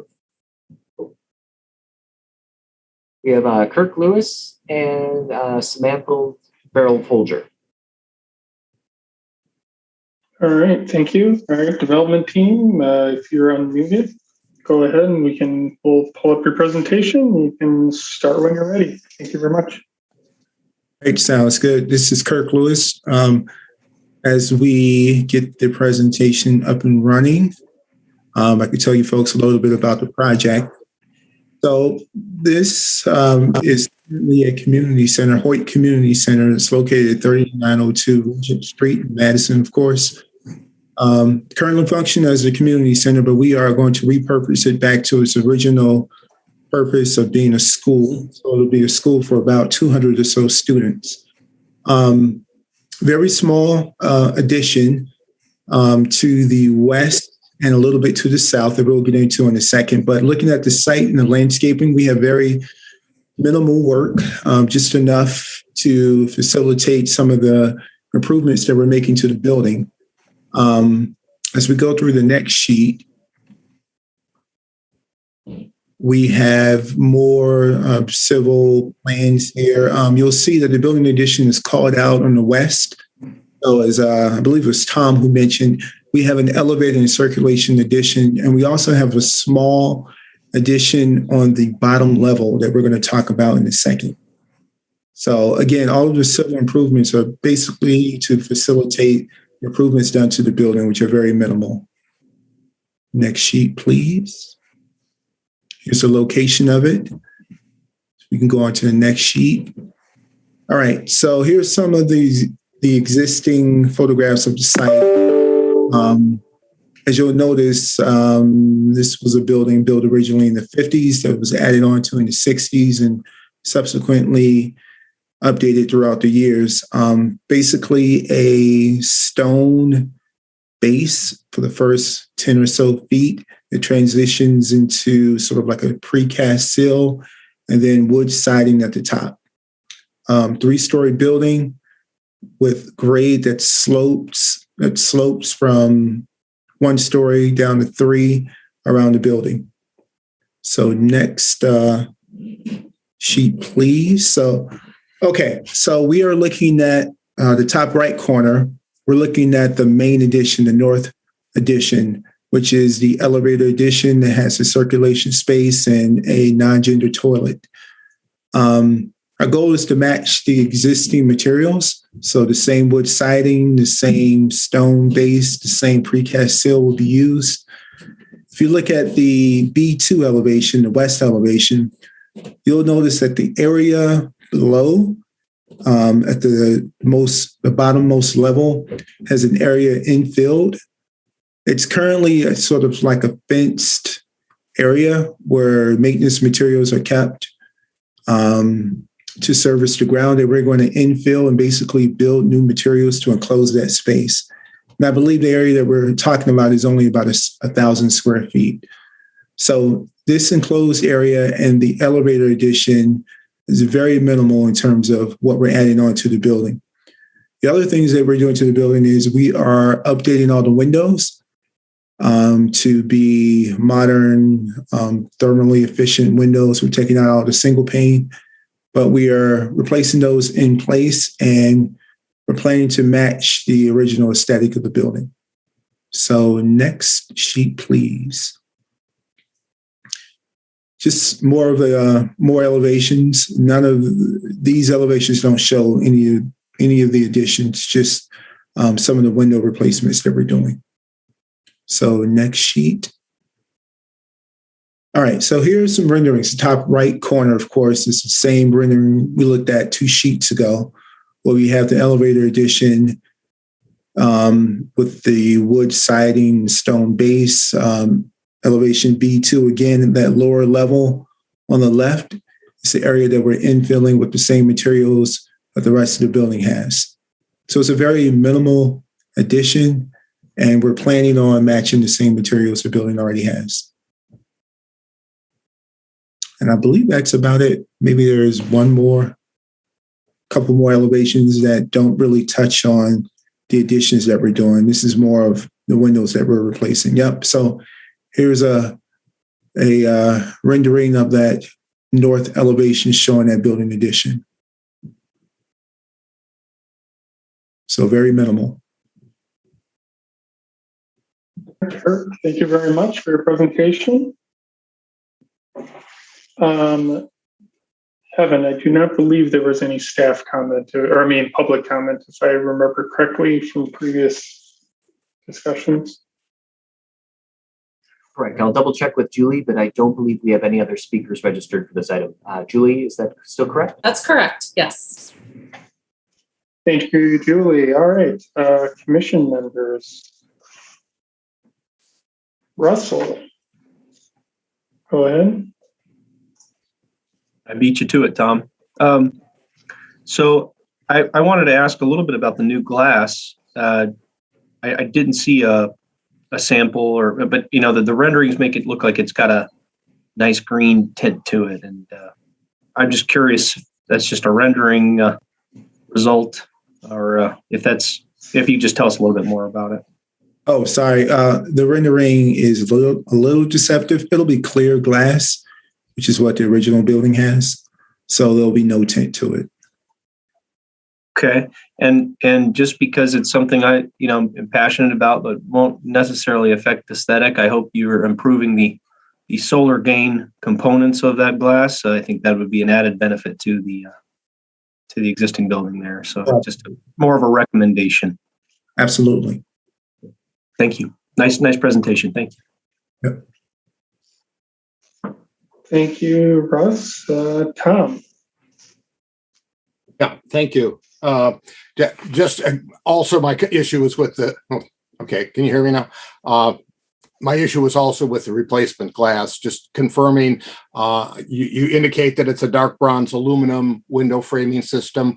What is there now? What is the framing system right now? I've been to the building, but I just can't identify Yeah, I believe it's an aluminum system painted blue at the moment. So the frame currently, I believe, is painted blue. It's blue. Okay, that I was thinking it didn't look exactly like the current rendering. So the windows are a very, very significant portion of this building, as you can tell from the elevations. It's, certain components of certain wings are almost all glass. And so I think that window replacement is significant. If you're comfortable that it is, as you said, matching the original aesthetic of the building, that would be my concern. And that was just why I wanted to understand what additional things you were doing to the building, and windows on this building are a pretty significant component of its appearance. So if you're satisfied that the new framing system does, and the mullion and mutton design matches what's there, that's just what I wanted to be assured of. Yes, I should. Let me ask the question, Tom. Do we have leeway to change the mullion design somewhat, or are we bound to match what's there? Just as we continue to develop the project. Sorry, I would ask that question. Well, I'm not sure. It's not an historically designated building, as I understand, but typically it's a building. I think of. I go here a lot for Madison School and Recreation classes, or did until the use changed, and it's always impressed me as one of the more interesting, if not significant, but certainly interesting Madison Public School buildings. And so I'd like to see it keep its character and not be changed radically from the appearance that it holds today. So whatever you do in terms of the windows, just trying to stay true to the initial character of the building would be my concern and desire. Gotcha. Thank you, sir. And I would probably just add to, based on what was submitted and discussed, if you are matching and doing a, replacement in kind, alterations of that, we'd probably have to discuss, Kevin, if there is any significant alterations, probably have to be resubmitted. Would that be correct? Yes, there's a process by which there could be a staff level alteration if, for example, it is considered maintenance, replacing in kind, or just deemed by the Urban Design Commission secretary to not be significantly different from what the commission approved. However, a future alteration, or if something changes between now and sign off that doesn't reflect the body, the approval here, this could come back to the plan or to the Urban Design Commission for a follow up if it's deemed to be a significant of a change. Thank you very much. Rafiq. I think now that Tom is satisfied with this explanation, we can go ahead and move forward with approval. And was that final, Rafiq? Sure, it's just the elevator addition. All right. Second by Russell. All right. And I'm just going to lower hands here quickly. And then we'll just wait and make sure. We'll do approval unless anybody raises their hand to object. I see none, so we'll have final approval for this. Thank you very much to the presenters tonight. And I will turn it back over to Cliff.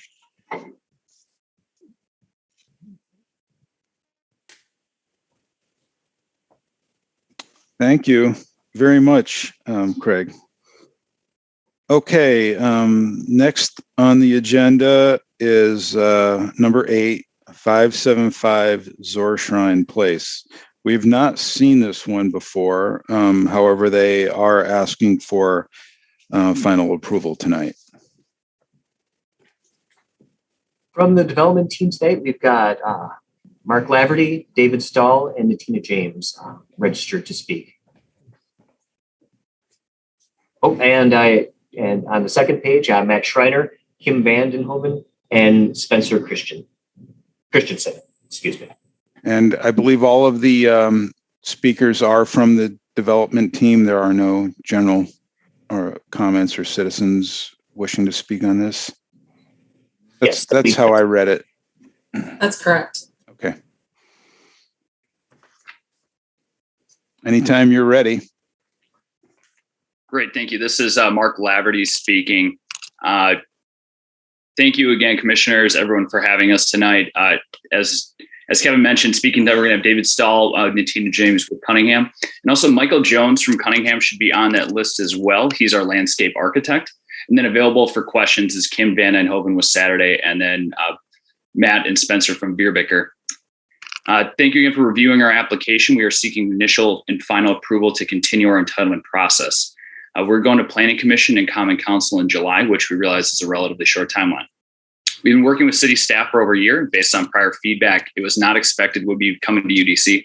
Nevertheless, we are happy to be here, and we are looking forward to the feedback from you all. If you can jump forward to slide number 3, please.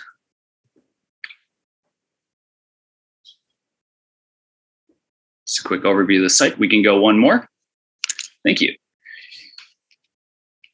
The plans that we submitted in our application are a culmination of over a year of discussions with city staff. We have made substantial changes to the layout of our site to incorporate the feedback from going to 3 different DAT meetings that we attended. And the plans we're going to be looking at today are very similar to what was presented in our latest meeting. This plan incorporates a couple things to highlight out is the future right-of-way on the north part of the site. This was put in there to anticipation of the future grid system that is being contemplated in the draft Odana area plan. We realize the timing of that grid could be pretty far out, depending on what happens with the West Town Mall area. But our plan will allow, essentially what we're looking is to future-proof it, so it'll allow for a smooth transition when that time does arrive. Again, not showing much on the plan here, but on the south part of the site is the future proposed bike path that'll be run, again, the south part of the site. We're going to have a public connection from Zorshrine Place going on a north-south route to the site. If anyone's been biking on paths and not able to what feels like find a find a way to get off the path, we want to have that connection to the housing, the businesses that are to the north of our property, and being able to connect through. Constant consideration we have kept in mind is providing something that doesn't currently exist in this area. We want residents to have a housing option that is closer to the jobs without having to give up the amenities that are used to in a more urban setting. And these are folks that might be moving from the downtown area. City staff has confirmed that the vacancy rates in this area are about 2%. And for us, a big thing for us is providing housing options at the scale. Now we realize that it's not going to solve the housing crisis, but it will help. It's going to put a dent in it. We continue to see displacement without development in communities, which ultimately occurs when there's not enough housing being provided in these areas. I want to thank again this commission for your consideration and to the staff for all of your direction and feedback. With that, I'm going to transition over to David Stahl with Cunningham, who will be talking about the design of the housing itself. And actually just got notified, David lost power at his house about 15 minutes ago, so I'm going to actually pass it over to Natina to take that portion. Okay, I will try one more time. Dave said he was on. Maybe he cannot speak. Dave, going once, twice.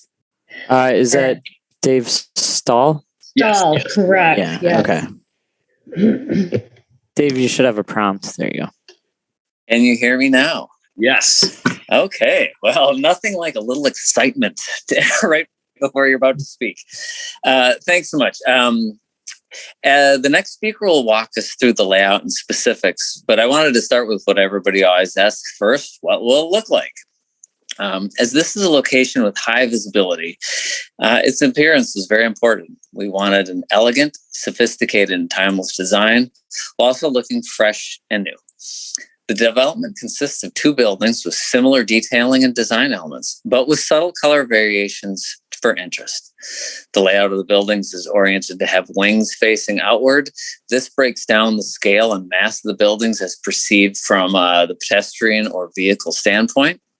The wings also surround active landscaped amenity plazas, which flow into the site and to the trails and pathways to the neighborhoods beyond. The front door entry points mirror each other at the north central corners. Residents can access amenities in both buildings. This area acts as a visual and physical link between the 2 buildings for both residents and first-time arrivers looking to lease. Our design elements are large windows, spacious balconies, and high ceilings. We're using masonry at the base to visually anchor the buildings to the landscape, a body with grouped windows and wood texture highlights to add a little warmth, and step back top floor, which caps the building, the kind of familiar base, middle, and top scenario. At the top level in both buildings, we have south-facing sky decks to take in sunset views and articulate the facade.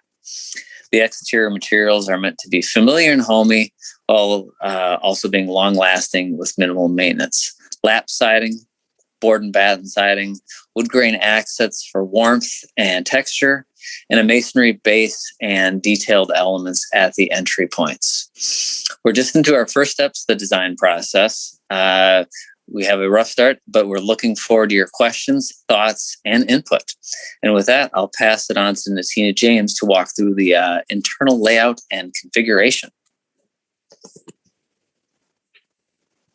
Hi, this is Natina. Oh, and he didn't get to speak about these images so quickly. The lovely amenity plaza on the pool deck is shown on the bottom, and that's worth taking a peek at. And the top left is the entries into the building or into the courtyard from the side. So we can jump to the next slide. Oh yeah, and the breakdown of materials. All right, so here's the site plan. As Mark had talked, we spoke and met with the DAT teams and members of the city. And it seemed apparent that we needed to keep the cul-de-sac and make it work while planning on maintaining and anticipating that east-west connection on that north parcel. So we worked very much with them and redevised into this plan that you see before you.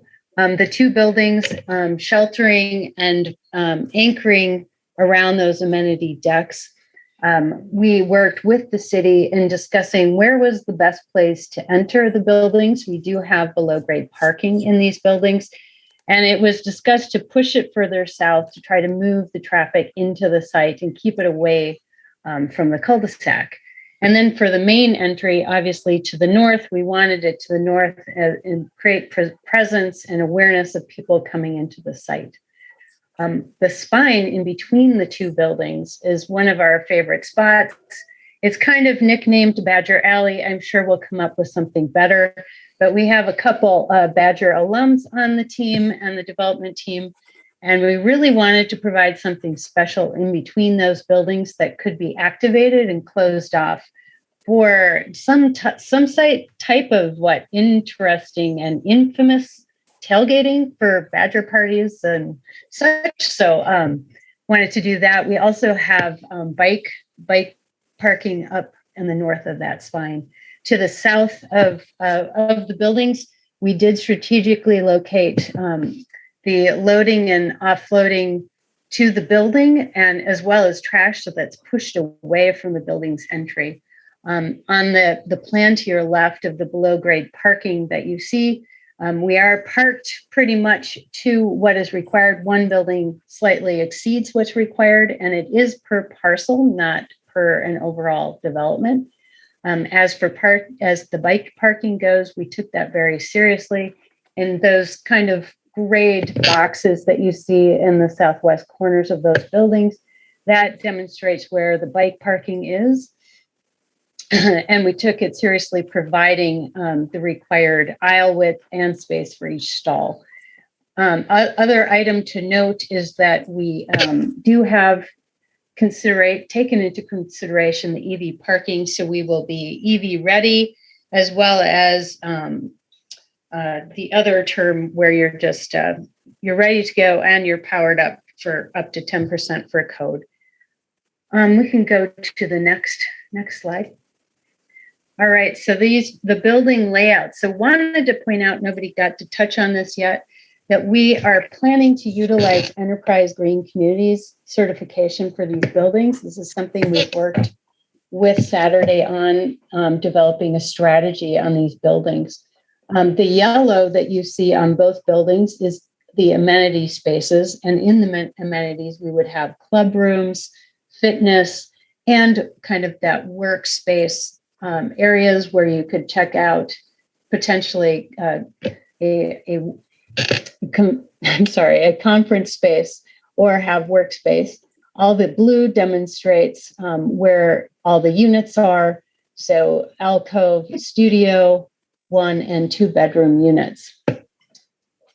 And we can go to the next slide.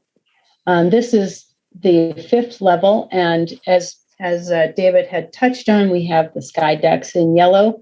We are studying where the best location is, but for now, we believe that this will capture the sunset and the views to the south. We can jump to the next one. All right, as for signage, so the Beltway is a unique opportunity for us. It's very much an important view to the building, and we would like to pursue signage on the south sides of these buildings. We understand we have to go through a separate process, and we'll be doing that and following the code. In speaking with staff, we understand that building up high, there will be some opinions and some specific code to follow, but it's very much a strategy for attracting people to the development. We will also have signage, of course, building level at the main entry. And I can pass the baton. All right. As far as landscape, we're really looking at landscape and looking at what Madison has to offer and its surrounding landscapes. Looking at what we're calling this is the forest edge, and have a bunch of different typologies within that forest. So this first part is what we're calling the urban forest, which also has the entry and this urban core and community plaza area, which is what Dave talked about as far as the entry experience, really more pedestrian focused. Use of different types of vegetation in regards to trees, highlight with color, and then also thinking about types of shades and just being cognizant of those and just interacting and integrating those with that urban context. The next typology is what we're calling the oak savanna, that really perimeter opportunity. Softening the edges, using trees and grasses and pops of color to kind of surround you as like that forest edge would be. Also creating opportunities to kind of buffer some of those areas on the opposing edges as well. And then the last typology is what we're calling the wooded wetland. This is actually the lowest location on the site. So thinking about how water could move, and then also using that as an opportunity to kind of highlight with different types of plants that would actually inundate and use that water in different ways. So use of river birches and asters and other types of vegetation to use those as opportunities. As Natina mentioned, we have a lot of opportunities with amenity decks. The first amenity deck which is actually our largest amenity deck. We're calling this the play pool deck or the play deck, which creates more opportunities for residents to engage with each other, creating opportunities, small gathering spaces with fire tables and different types of seating elements integrated with some catenary lighting.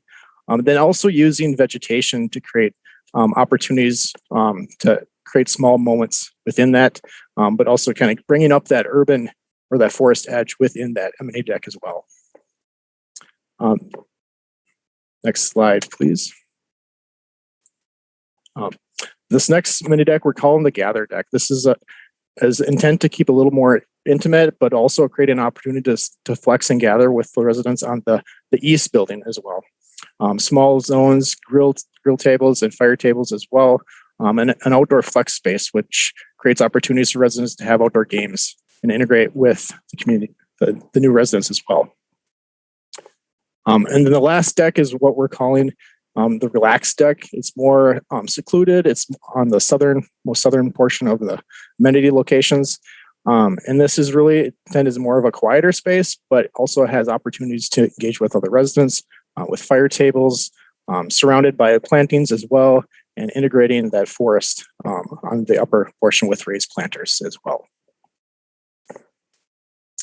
So with that, I would like to thank you for your opportunity and consideration and open it up to questions. Thank you very much. Let's see, before we open it up to the commission, I just would like to remind the commission here in the staff report. I think we're advisory to the Plan Commission, and so therefore our findings would it would be appreciated if we paid attention to the items with regard to building articulation, landscape and open space, orientation, future streets, and tree preservation, as Kevin outlined in his report. Russell. Thank you for the presentation. Start us off here.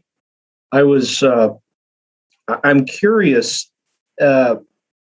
just to confirm, you basically have no real requirements, it seems, related to the gas easement that's going, natural gas easement going right under the building. Is that correct? You are not having to avoid that easement from a permanent structure standpoint. Sure, Russell, I can answer that. We actually, it's a large sewer easement, and it runs at a diagonal angle through the site. It is going to be relocated. If we go back a few plans, it shows. There we go. Oh, one more. One too far, I guess. We can go one slide forward, please.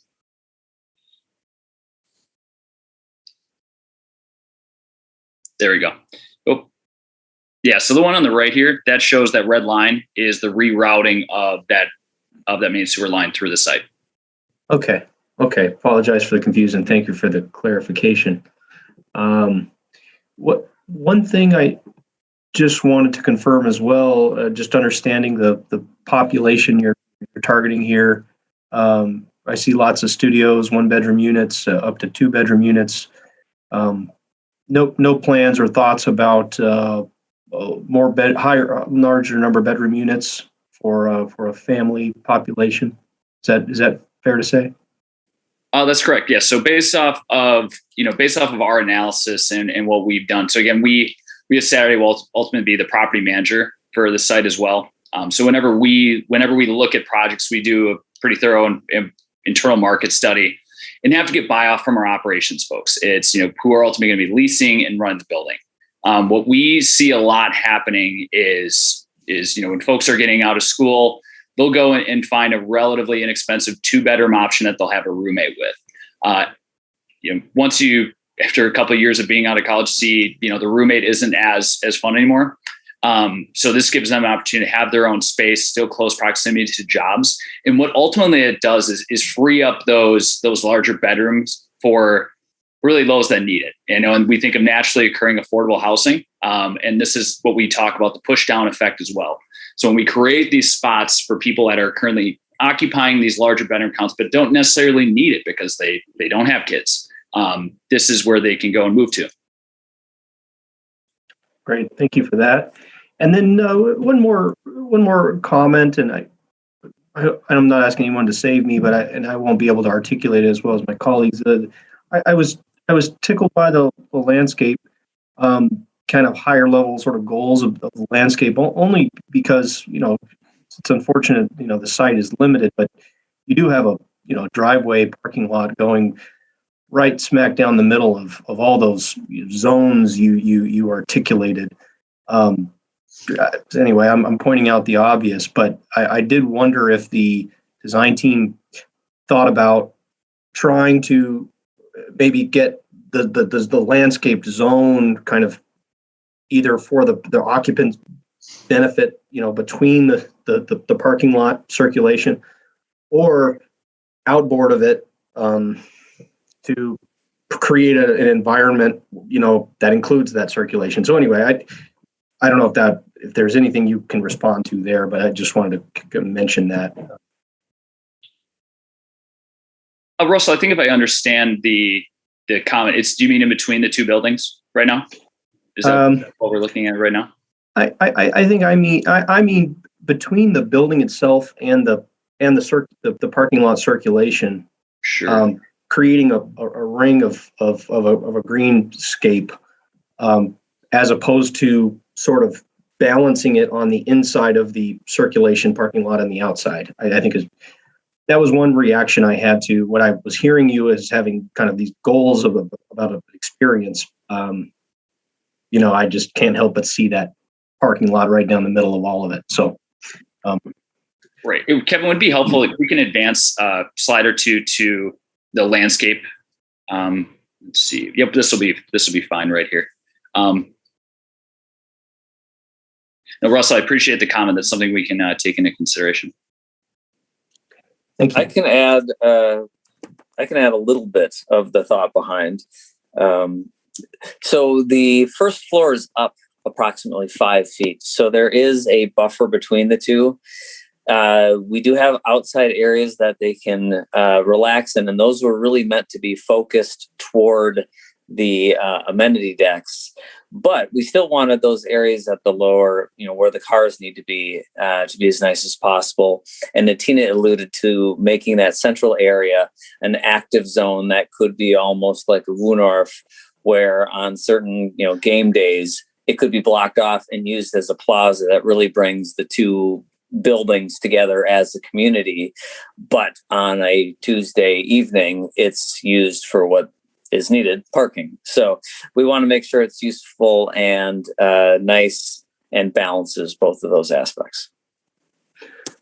So I think there are ideas out there to create a more plaza experience that I don't quite see articulated here. The curbing, even the choice of the materials for the paving, going really aggressive to something that's of a really permeable and even a turf based something. Not sure how well that would stand up to all the traffic this is probably going to see, but anyway, just some thoughts to try to help you maybe get a little closer to some of those goals you shared. And those are my comments. Thank you. Thank you. Up next, Shane. Thanks. Good comments by Russell and good segue, I think, into some of the observations and comments I have too about site.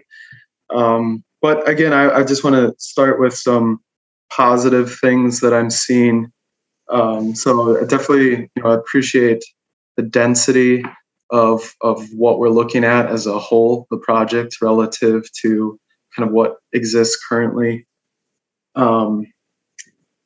To address one of the specific points in the staff report about tree preservation, I think you did a great job at taking a tree survey and inventory. I don't see any major issues with what you're proposing. And in fact, I see there are a couple ash trees that are still around the perimeter and seem to be remaining. If they're not actively being treated, I would recommend maybe those come down at the same time. There was one tree, I think a sugar maple along the east boundary. That was one of the larger ones that it wasn't clear to me. It seemed to be conflicting information, whether that one was staying or being removed. I would just make a note to keep that one if there's no reason to take it down along that east boundary. I think it was tree number 51 to be exact. And then, I think to some of Russell's comments, I can't, so I love the landscape narrative and the images that you're presenting, excuse me, but I can't help but just see lots of surface parking. So I think one question for the development team to validate is what I see by count is an excess of surface parking to the number of units, largely driven by that north parcel, which is in the future going to become a city right of way, it sounds like. But in the meantime, it's a whole lot of parking. And then just north of that is a duplicate, a whole lot of parking. So that's 60 some stalls that really aren't being factored here, but still part of the design proposal. And then it looks like there's another maybe 14 excess of the 1-to-1 ratio. So, I mean, in total, the way I'm seeing is like there's potentially like 80 stalls here, surface parking stalls that aren't really required by code. And you can verify that for me in the end. But I also think if that parking lot to the north can be used in some sort of shared use agreement, I'm not sure how activated that parking lot is, but I think it's important for all the commissioners to acknowledge that there is an east-west bay of parking just north of this. I agree with Russell too, and I think the parking around the perimeter doesn't feel like good urban design. It doesn't feel like a streetscape in a truly urban environment where the streetscape becomes your open space and it's active and lively. This feels more just like two buildings surrounded by parking lot.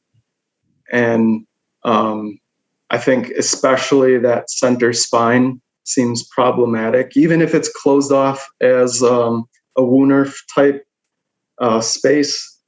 I don't know that we're guaranteed that as design reviewers. And without some of that materiality that Russell was explaining, I think it's hard to justify that. I know you do have some of those special materials in that north piece, so just acknowledging that. I wonder, and I really love the outdoor spaces that you do have. So these courtyard type spaces, the larger one on the west, the design of that one and the two on the east, I think are really nice. Part of me wonders if those were all inward facing to kind of a central open space, if this would be more successful.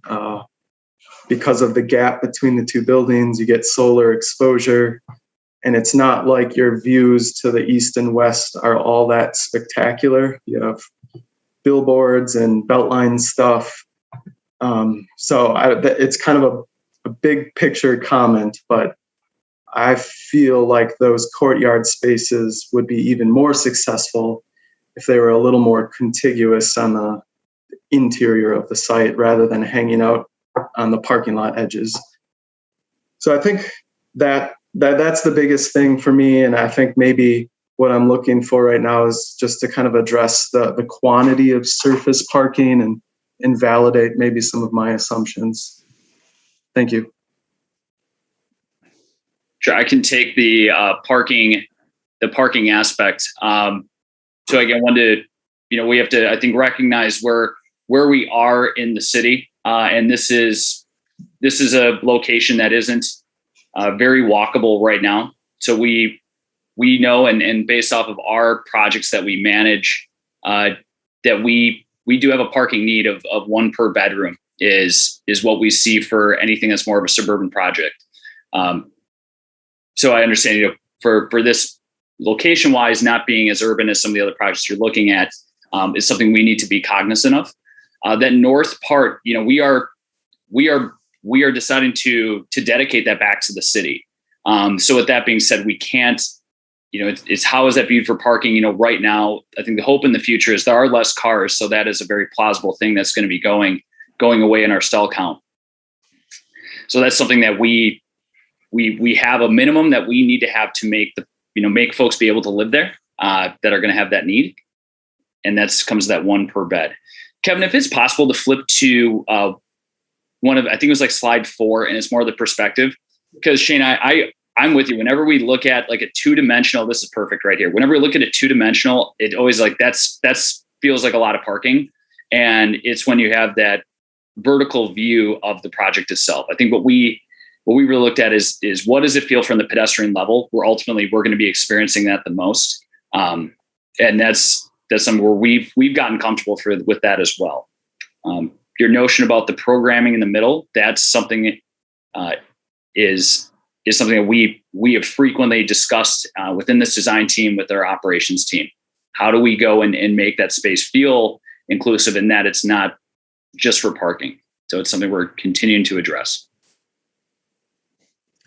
And so the north parking lot and that north parcel, those 66 stalls, are those factored into the 1-to-1 provision? We are not able to incorporate those because it is a deeded area, if you will. Okay, so I think, that's just kind of part of my comment is that that 66 stalls, that obviously there's some circulation that needs to happen to make the plan and the site work, but it could be open space right now. Otherwise, if we're just planning on it being a future right of way. And then, sorry, I'll leave it at that for now. Thank you. Thank you.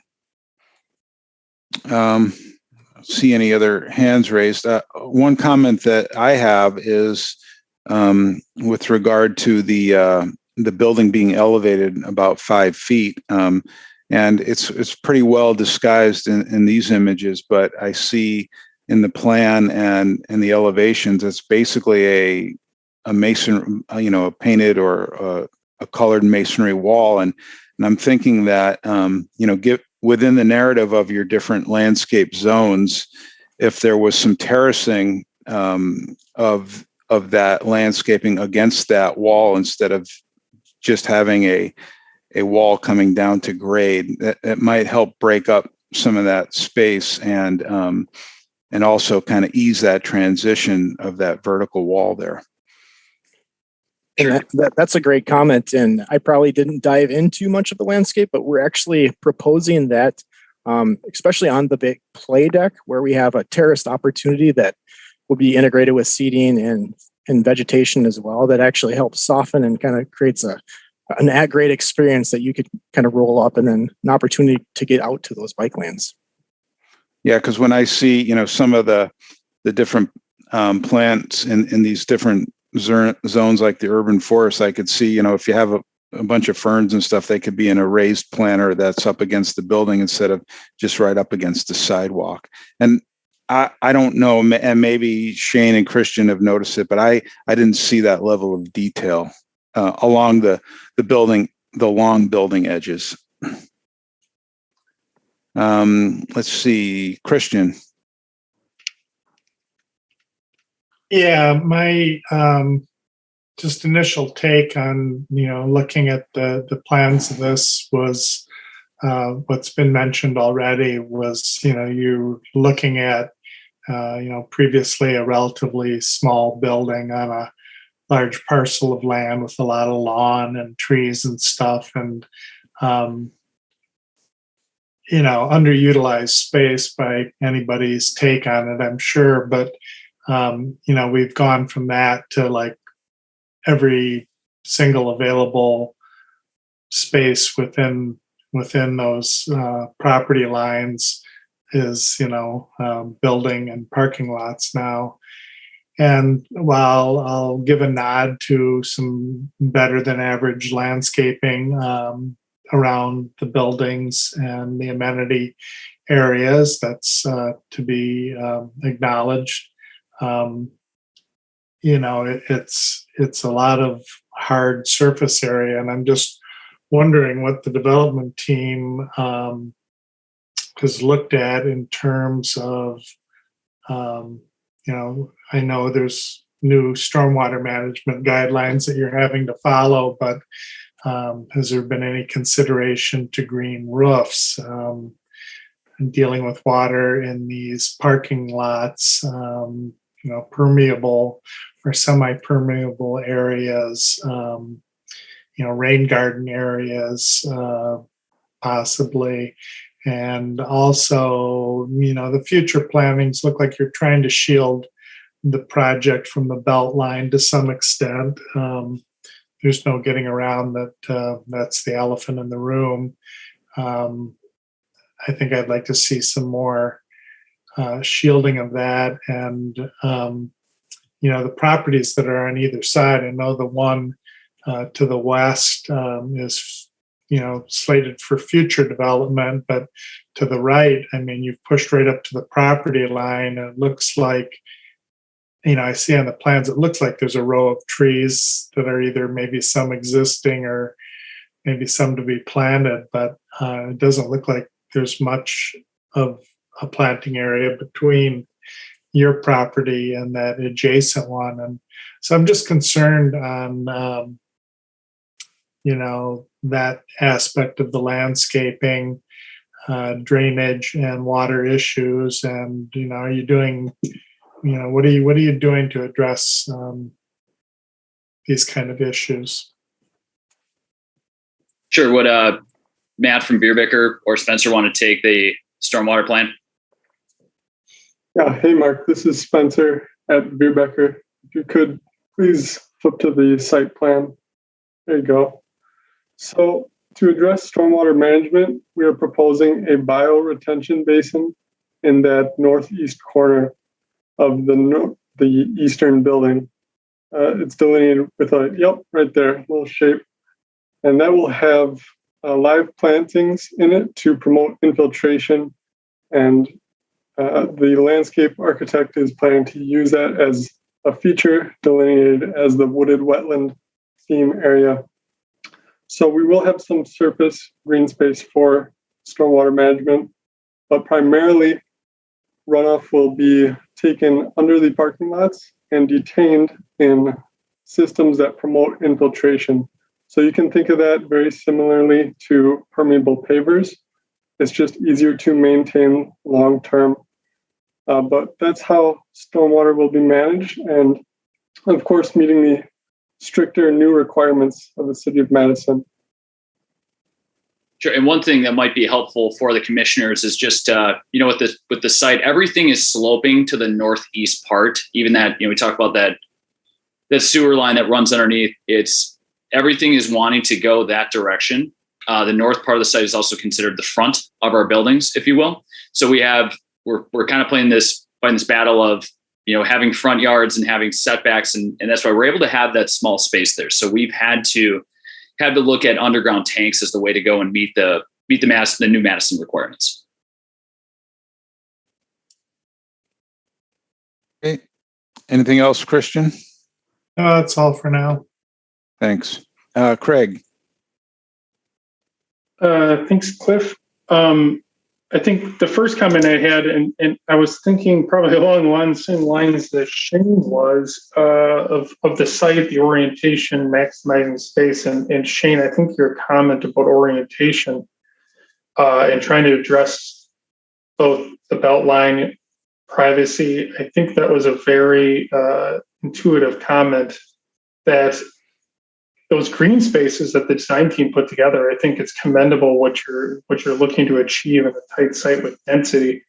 And I think by mirroring both the buildings and trying to do somewhat of a courtyard would not only make those spaces maybe a little nicer, especially with the view and looking over at another courtyard, but I also think provides more of a buffer on that spine where it's not such a close proximity of so many apartments looking out to another apartment building on, like a more of an urban alley type of approach. So I think that's an opportunity for the team, especially I know it's probably some of the constraints you're working with, the cost of parking, underground parking, and trying to maximize this space.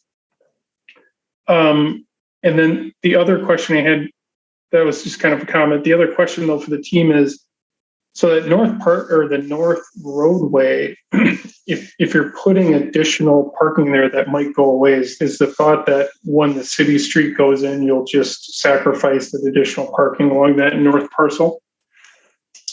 Sure, Craig, to answer that, your last question there, that is the anticipation. I mean, from a practicality standpoint, it seems that the removal of the power or the redevelopment of the power center that's just to the power shopping center just the east of us is pretty far out. So it's, who can predict what car needs are going to be at that time? But it's our, seeing where everything is heading, it's at that point where the project would be able to accommodate that loss in parking, if you will. And your original comment, and Shane had as well, was the orientation of the buildings.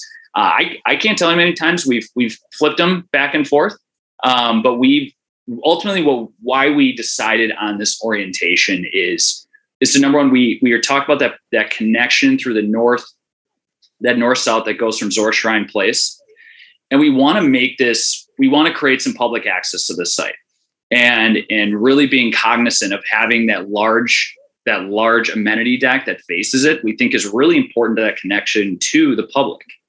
And then also looking at to the east, when the center does eventually go away, we want to help encourage that this is something that can be done in additional phases. Who knows what the scale will be at that time, but to create and promote the connectivity to the site that's to the east as well. So the orientation you're talking about, future, that north side, is that in regards to the future parcel on the west? That what that could be, and you're trying to orient to that future parcel? Correct. It is also going to be reflecting on that as well, because there will be an active use to the west here as well. So how we can open it up to that and have this be the main bike pedestrian connection through the site. We want to make sure that the buildings there are orientated to really to create a pedestrian level that is welcoming. And that's, again, where we really looked at, ultimately that we think is more critical. That is solely our opinion. Okay.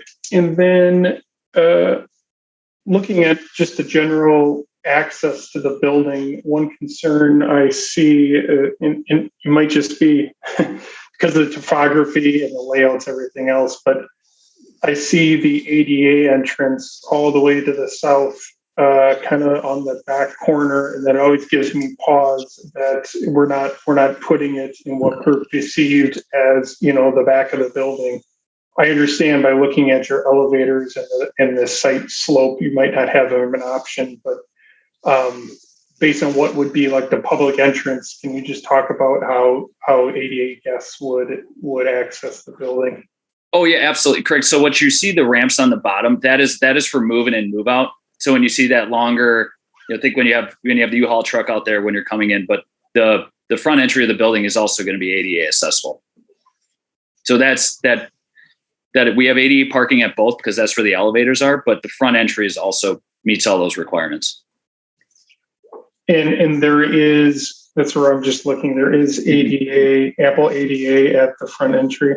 Yes. Yeah, if you're able to zoom in, I know we can't zoom in on this one, but in our submission, there are entry ramps that are designed to ADA up that meet all current codes to get you from grade up to the finished level of the building. Kind of mirror each other in the front entry, just kind of as an accent point too. So I guess what I'm not seeing, maybe you can zoom in. There's a couple ADA spots. I just want to make sure if that's truly where people are going to enter, it might be worth considering putting the ADA spots there if they're going to be used in lieu of in the back of the building, where if they are filled, are people really going to drive around back? Craig, we have to meet ADA for code. So it's one where if it's by an entrance, we have to provide them. So I completely understand your concern. It's just with the level of detail in the plan we're showing right now, it's hard to see, but we do have the number of stalls that are required. And again, that's what's nice is we're able to, if we do have an additional need, that can be accommodated. It's not just this little wedge of like 4 total stalls that we have to work with. There's an ability to even add more if needed. Okay. Then the last one was kind of going back to this site and permeable, unpermeable, trying to get green areas. I see that you have some bike parking on surface, and I'm wondering given the area, it's not a real pedestrian friendly area. Some people will bike, but it's most likely that it's going to be residents that are going to bike. And I would guess for security, they'd want to lock up their bikes underground. So I'm wondering if there's an opportunity, if you have any excessive bike parking on surface, that could be turned back into green area as well. If there's enough bike parking internally for the residents, that might be an opportunity to get more green space on the north of that Badger Alley area. Yeah, understood. Correct. The bike parking we're provided is the minimum that's required on the site. We understand that we want to have that be in the Woonerf area to allow for that flexibility. If we're having events that there's more people. But yes, your comment, we have most of our bike parking is enclosed. As someone who's biked in winter before, it's really leaving your bike out there isn't logical for 5 months out of the year. So we understand that, and that's why we intentionally put it in a spot that we see more of a flexible use. Okay, that is all the comments I had. Thank you very much. Thank you. Russell. I'd like to jump back in on a couple of things about the building itself. I like the design. I think it's a nice addition to the city, and certainly giving us some more housing in the city, much needed. So I like the punches of the fiber cement and that texture, that brown texture that those add. I think that's a nice touch personally. But I wanted to ask about louvers and the HVAC serving the units. Are there intended to be any louvers that we are not seeing? And if so, where are they thought to be located? Russell, let's see. David, you want to take it? Sure. No, as our understanding is, like, for instance, magic packs and grills facing public ways are verboten or frowned upon. So we are planning on a system that does not have any grills. So what you see is accurate to our plan. Okay, thanks. I'd just like to follow up on their earlier discussions about the site.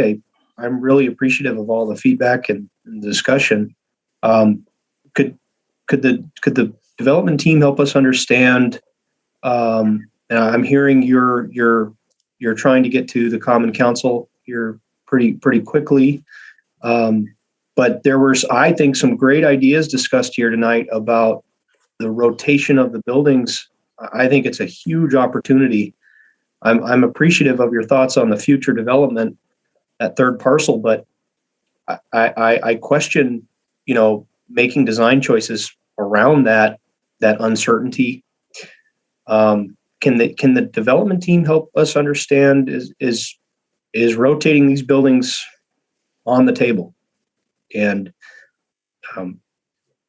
what can be done about some of the comments discussed here tonight? Russell, I'll start with it, and then David, if you want to take over. I think ultimately where we have very much gone back and forth, as I've said. I think the pros of it are, yes, you're creating this little pocket, this pocket community here. When you orientate the buildings toward each other, this is our spot. And what we want to do, and Russell, you're right, there is a risk. If it ends up being a strip mall forever on the east side of, to the east of us, that's not as great for that resident experience. What we want to do is we're trying to think bigger picture. We're looking at the Odana area plan and taking, staff's thoughts there, and the time they spend into consideration. Absolutely. There are arguments for both of them, but we are trying to think bigger than just these two buildings, and frankly, which puts us at risk. We could be much more, selfish take of, well, let's focus on our 480 apartments, but we want to be good neighbors, and help encourage further better uses around this property. Right. I'd like to add a little bit to that as well. Looking at the massing, if we face them inboard, it does make a nice, tranquil, we'll almost call it inner garden like approach. Those units which face in have a different feel than the outside. And what you kind of get is you have the desirable side and then the leftover. By flipping the buildings, all of a sudden, both sides of the building are desirable. You either look at your activated alley and entry, or you're looking out onto the plazas, but it also breaks down the scale from the passerby. When you go around, if this were all facing in, it would just look like, it just looks like a larger building that could be that full depth. So by putting the wings outward, it gets jogs and interest. And last thing I wanted to note was this is a rental property. People stay a year, maybe two if you're lucky. Those plazas really also drive interest, and people note that, oh, that's not just a building, it's a building with a very nice pool. Those are good things to be seen from the outside, both from enjoyment and as a draw. And I guess, sorry, David, just one last piece to add is I think what we're trying to avoid, and one thing that I've, my peers that live in apartment buildings with larger courtyards, which effectively that will create as one large courtyard, is what kind of feels like the fishbowl effect. So when you're in those courtyards and you're hanging out, it kind of everything is you're surrounded on all sides, and it feels you lose some of that intimacy. And that's when we're being very cognizant by creating the size of these three different courtyard spaces. Is two are much smaller, more intimate, but ultimately it's having that separation, that barrier makes it much more inviting to be in those spaces. Comments well taken. I would just say one response to maybe the issue or the concern about the real estate value of the buildings with the rotation and the non-amenity sides outward. You invested it, I think, in a nice design here, and I personally wouldn't be concerned about that building seeing what you've proposed outward facing. I guess I'm not sold personally on the value of the amenity being on display versus the value of the amenity being nice for the users of the building. And I think we've all touched on it, but the constant violence and energy that is the Beltline is certainly a bigger impact on these amenity spaces as proposed here than if they were rotated. My comments. I appreciate the follow up from the development team. Thank you. Tom. Thank you, Cliff. I guess I also picture the following Shane and Russell and everyone else's comments. Personally, I would find this space much more livable if it was configured as a garden apartment with the courtyards facing inward. We've all stated, the developer has stated their point of view, but I think that last point about the belt line, the violence, I like that word. You need some shelter from that noise and those views. So I guess I would reconsider yet again your arguments, pro and con on the orientation. The other question I had is if the strip of northern parking spaces that essentially sits in the right of way of a future road, if those are essentially, as Shane identified, in excess right now of your 1 to 1 bedroom ratio, could you offset specifically the parking in the alleyway right now? In other words, not develop all of the alleyway as parking, use that excess 60 spaces up above to meet your need, and green that interior alleyway a little more strongly. I think that would be, at least if you don't flip the buildings, at least that alleyway would have some more sense of a garden, enclave between the buildings. Because my first take at this was it's two buildings sitting in the middle of a bunch of asphalt, regardless of the planting plan. It's just a lot of pavement. So anything you could do to green up that interior space when the road goes in, which could be 5-10 years, if you really need the additional parking at that time, it also gives you a time to let people's behavior patterns about parking in cars change. You'd still have that space to reclaim as parking to meet your ratio. But I just wonder if you could consider that, to take some of the parking out of the central alleyway and use the extra spaces in the road right away to offset that. Those are my comments. Thanks.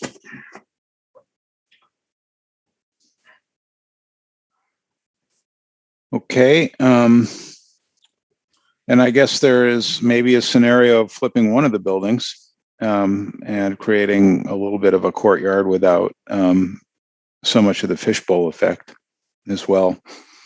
Can I, Kevin, if we can scroll to the end of our presentation, we actually included, so there's a project in here that we've included that we've managed for going on 6 years now, that this faces very busy highway up here in the Twin Cities. And we managed it. We were part of the development consulting team on this, and very much had exactly the same conversations you're talking about now. As you can see, there's a large amenity deck that's about the size of the west building in our plan right now. And it was like, all right, do we have it facing north? Do we want that privacy? So we managed for 6 years. People like, it just seems, I don't live there. We managed for 7 years. I've been there a lot of different times. And I continually ask, specifically when we're looking at this plan, asking our leasing team, asking our operations, what do residents say about facing this highway? And folks, like, we actually, we hear people is still some activity. Is it perfect? No. But actually they would say they'd rather have it there because they're getting light. They're getting some exposure. And that additional light is actually what we keep hearing about the most. Again, we want to share this just because I know there's not as much precedent in the Madison area, but this is a project we've been actively involved in. And I'm with you, as someone who doesn't live there myself. You kind of question it, raise some eyebrows, but ultimately we look at these residents that live there. Has it been an impact for them? And the answer seems to be no. I know I'm not going to sell anyone on this right now, but I'm just trying to give, again, some more precedent for folks to consider.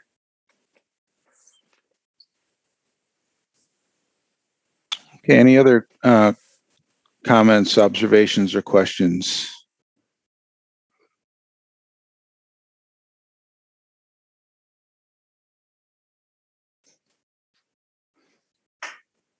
Okay, we have the, as I had mentioned, we have some of the issues and considerations to take into account in the staff report.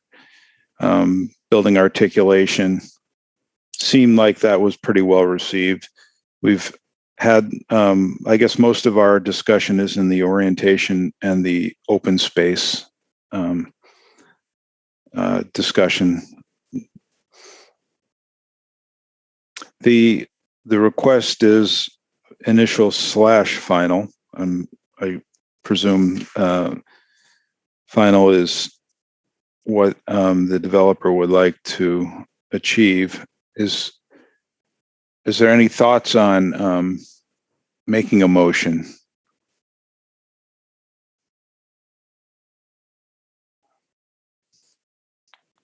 Kevin? I'm obviously not going to make a motion, but I just wanted the commission food for thought as one is being contemplated here. Just as noted in the staff report, the UDC is an advisory body. And while it's been the practice of this commission to provide the initial final paradigm, which they use on several projects, what the code technically requires is findings and recommendations. And oftentimes those become specific plan commission conditions. But I just wanted to note that as a motion is being contemplated. And given that, then say a motion to refer is not necessarily in order, because we're actually making a recommendation to the plan commission, we're not the approving body. That's correct. I would recommend that there would be a recommendation with potential conditions would be preferable. Okay.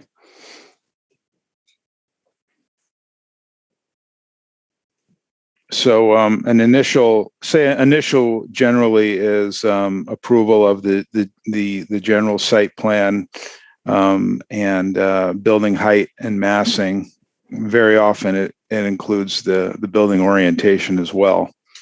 And then final is just relatively minor comments, and they go on their way with working the rest out with the staff. Russell? I'm going to make an attempt at a motion here, and I think this is a design that's off to a great start. I think the building, there's a lot to like about this project, but personally, I think we could see a lot of value by seeing it back here again. And I would just like to make the motion for initial approval as being our recommendation, and friendly amendments are certainly welcome. We talked about a lot here, but that would be my motion. Okay, and is there a second on the motion? Is that a second, Rafiq? I lost Rafiq. No, that was not a second. Okay. It was more for discussion, because I think that if we're talking about initial approval, that has to do with the site plan and the massing. So you're talking about flipping things. I don't think that's initial approval. So I just want to make sure that discussion happened before whatever version of the motion was accepted. Well, if we don't get a second, then the motion fails. If we do get a second, then we discuss it and we vote on it. The motion's been made. You're not seconding it, though. Absolutely not. Okay. Is there a second on the motion? And then Kevin, with the initial approval, it would then go to the plan commission with the report of the discussion and findings of the commission. Is that right? That's correct. Okay. So, all right. So I am looking, if I don't see a hand raised for a second, I am going to, Shane. So it's not a second. I'm still not clear as to what our options are, because to Rafiq's point, initial does usually signify acceptance of the general site massing, orientation, all of that stuff. So I think that's what I've been struggling with, because that doesn't 100% feel right. But if referring is not an option, what is our option?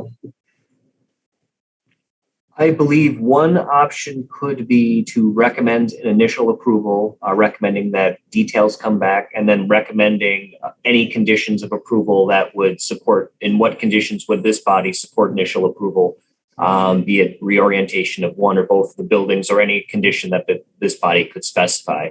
That way, that would be consistent with the code that the commission is making findings and recommendations to the plan commission. Right, and we would definitely pay close attention to the issues of open space and building orientation in our report to the plan commission under initial approval. So before we go any further, though, we either need to get a second on the motion or the motion fails. So am I seeing a second on the motion for initial approval? Russell, you made the motion, didn't you?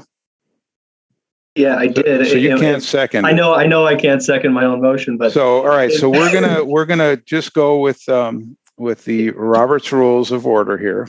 Okay. I'd like to stay in order and see if we're gonna get a second on the motion, and then if the motion fails, which it looks like it's likely to do. Can I offer a friendly amendment to my own motion? No, that would be into the discussion portion. Okay. All right. Okay, so seeing no second on the motion fails. Is there another motion? We can make as many motions as you have the appetite for tonight. Craig. Thank you, Cliff. I will take a stab at a recommendation for the Plan Commission based on what I have for some of our comments.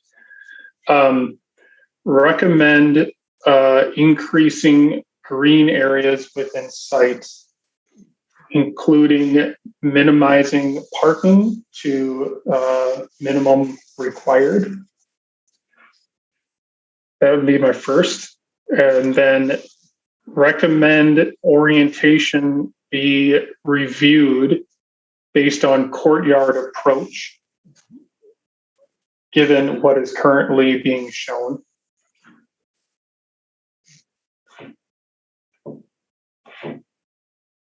And those are my two recommendations to the Plan Commission. Okay. So back to you, Kevin. Is that I guess is that in order for us as an advisory role to make recommendations without taking specific action?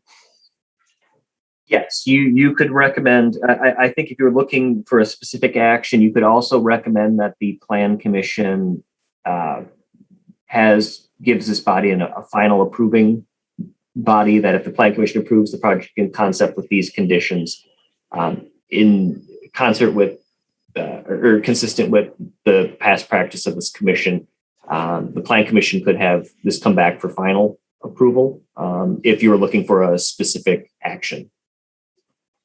If the Plan Commission is looking for a specific action. Correct. The Plan Commission, this is related to the conditional use. So the Plan Commission would be able to make the final determination of whether or not that they would take your recommendation, take parts of it, and any element of that. The Plan Commission is the approving body on that conditional use. Okay. So Cliff, could I maybe, given the advice from Kevin, could I try restating my motion to be a little bit more clear? Sure.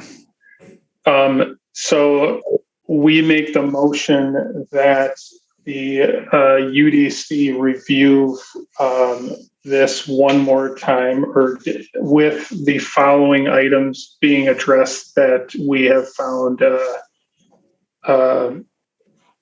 needs additional review. Site parking to be reduced to minimum, and increasing the amount of green or amenity spaces on site, as well as addressing orientation of buildings with concerns over the alleyway between the buildings, and possibly rotating one or both of the buildings for a courtyard approach for amenity space utilization. Okay. Is there a second on that motion? Shane? Yes. Yes, Thank you, okay. Craig, for articulating that. And that's a second. Okay, any discussion on the motion? Again, since sometimes we're both an advisory and an approving body, sometimes we're an approving body. Now we're an advisory body. And so my understanding is we can approve this motion without actually giving action on final or initial approval. Is that a safe bet, Kevin? That would be consistent with the zoning ordinance of what it says the commission's role is on this project. I guess I just want to confirm one item as we report back to the Plan Commission, and I want to make sure I'm not misstating this motion. So that prior to the issuance of permits, this motion would be to address the elements in Craig's motion. This item would come back for final approval from the Urban Design Commission prior to the issuance of permits. And that would be after the Plan Commission's action is the recommendation of this body. I just wanted to make sure that was the timing of when that would occur.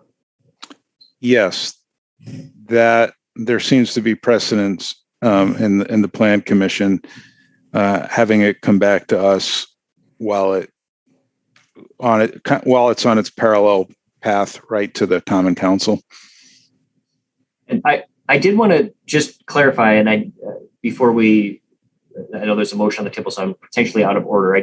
When Shane had asked options, the other option, that I talked about how a motion of recommendation could be. You could also recommend to not approve based on these standards too. So again, I just want to go back a few minutes and answer kind of the options that are on the table. But I understand, I think the motion right now is presented.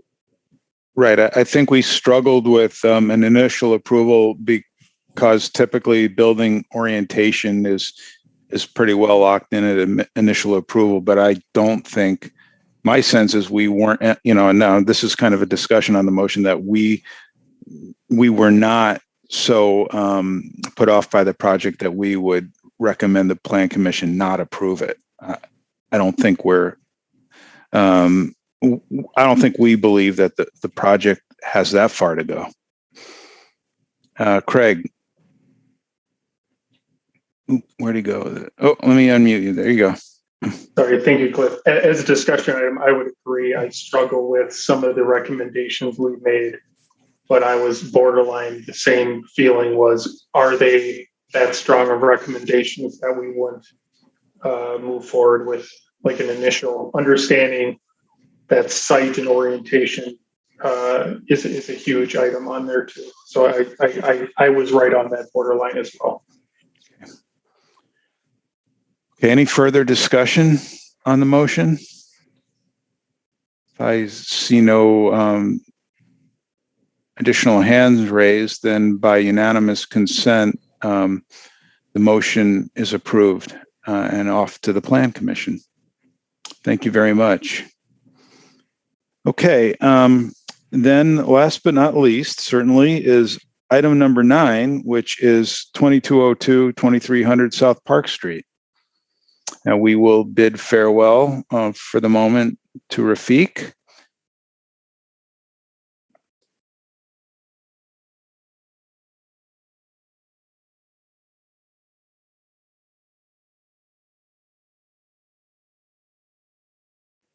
I can unmute you, Kevin, in case you want to introduce somebody. Yes, I've got just trying to get the plans up on my screen. Speaking, let's see, on the registration list, and I'll confirm with Julie that this is the most current list. Give me a moment as it comes up. For this item, the speakers, we have Dr. Ruben Anthony. As far as speaking on this item, along with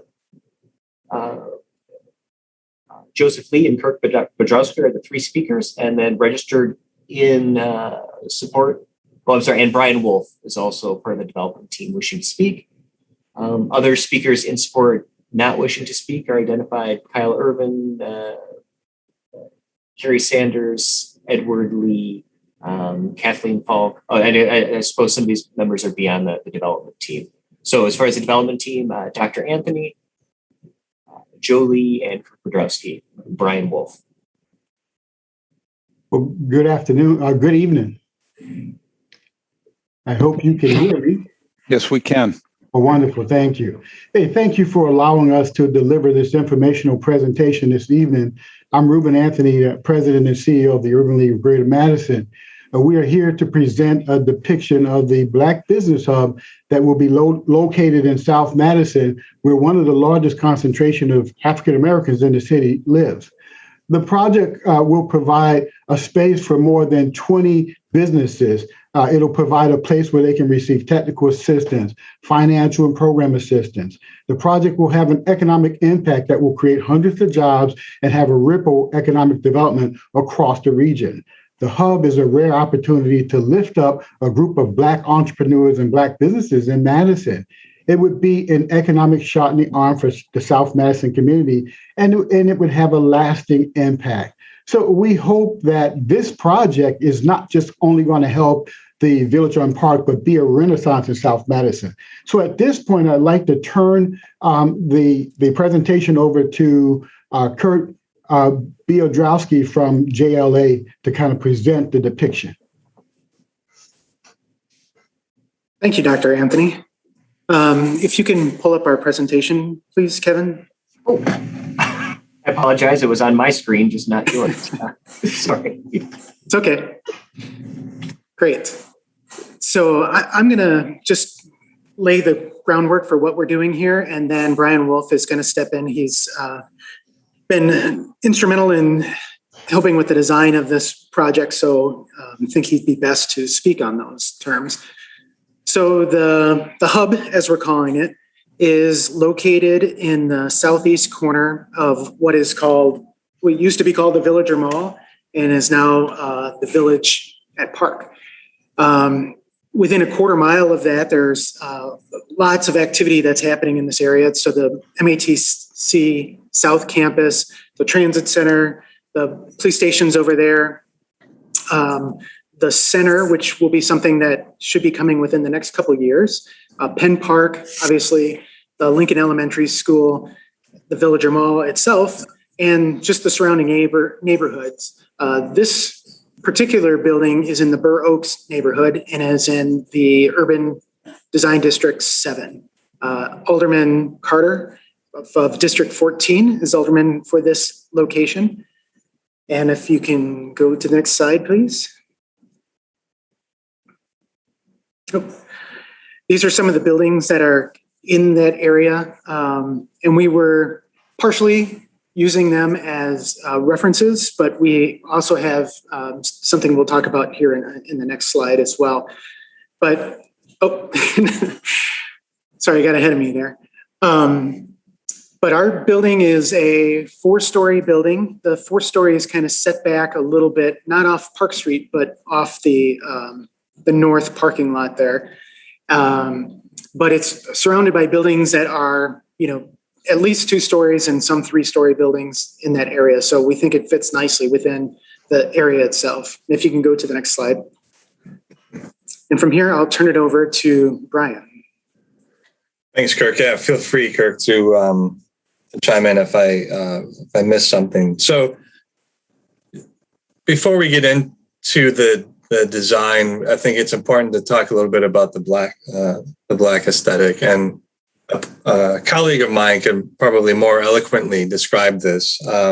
He's not with us currently in this description. But I'll go through these, and I'll only define a couple of these in terms of how these criteria or these guidelines are really helping inform and shape our design on this project. And these are all very important criteria, not only to this project, I think, but to the Black aesthetic and for the community in general. So we have drama and asymmetry, angularity, openness, both indoor and outdoor relationships, simplicity, which also coincides with economy, heritage, color, pattern, texture. And I'll just maybe touch upon heritage and color and pattern and openness. So openness, we're using that as a guideline to provide kind of a central and an informal gathering space that our feature prominent spaces and have a physically a perceived connection to the outdoors. It creates a spontaneous conversation with those in the community. It provides a front porch, so to speak, for those that are visiting and those that want to come into the destination. Speak a little bit about heritage, and this can be symbolism of past legacy, a unity and strength.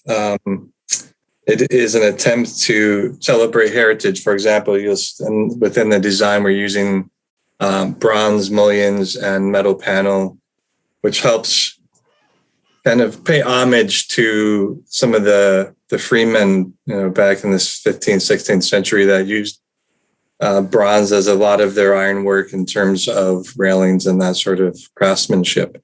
And we also talk a little bit about color and pattern and the intensity of the use of these elements and to elevate the aesthetic qualities of our life. You can see some examples of the angularity and the symmetry and how important it is in this aesthetic. Next slide, please. Here is the overall site plan of the development area, the Villager Shopping Center or the Village on Park. We are in the southeast corner, as you can see here. Next slide, it gets a little closer into the sites. Here you start to see a better indication of where the entries are and the outline shape of the building. The property line is to be determined. We're still working with the city. Kirk will touch upon that in a minute in terms of where we are with that process. And in this, I think it's important to note that we're softening the edge of the building, so to speak. We're pushing entries in. We're creating outdoor plazas and places for the community to hold events, places for a community to break out of the building and have a more connective relationship with the outdoors, and also provide flexibility in terms of where we enter the building, whether it's on Park or Hughes or if it's off the Villager Shopping Center or off the parking lot. We're really trying to provide a connected use for the community. Next slide is a closer look at the first floor plan. Now, it's important to note that when we see the design that's really formulated around maybe three guidelines in terms of the composition. One is the atrium that you see kind of to the lower part of the page. And that is meant to be an expression on the outside. It provides that connection. We remember earlier we were talking about openness, that indoor to outdoor. And we also have a couple of anchor tenants that we also have to provide square footage for on the first and third floor. And this atrium piece is meant to be wrapped around these entrepreneurs and the retail that will happen in this building. Next slide. Level 3 is just that anchor tenant. Level 2, you can see the connection from first to second through an atrium piece. And that's important because visually, not only do we want a connection on the same floor, but we want to be able to see what's happening above us too. So there's that vertical access in terms of physical and vision connection. Next slide. You can probably fast forward to level 4. And level 4 is meant to be kind of the celebration moment for the hub and any of the speculative tenants that enter this. So we have room for fitness, for amenity and conferences, and room for the hub. And that could be more co-working, share working, event space. And all of those spaces have direct access to an outdoor terrace that will have visual access to green roofs. It really gets us out of the asphalt and into the air and get off the street grid and be able to explore maybe a higher vantage point that is not offered on very many buildings around here. Next slide. So here is the entry to the hub. Now this is looking at the atrium piece that we were just referring to. This is off of Park Streets to the north. You can see how that outdoor terrace really wraps that entry piece and the vision into and out of that building is very important to this project. And that piece is really accentuated with kind of this dramatic form. Here we have kind of the red fascia and the material that you see underside in the soffit and along the jamb, if you will, of the form is like a weathered steel or like weathered steel or patinaed bronze or copper.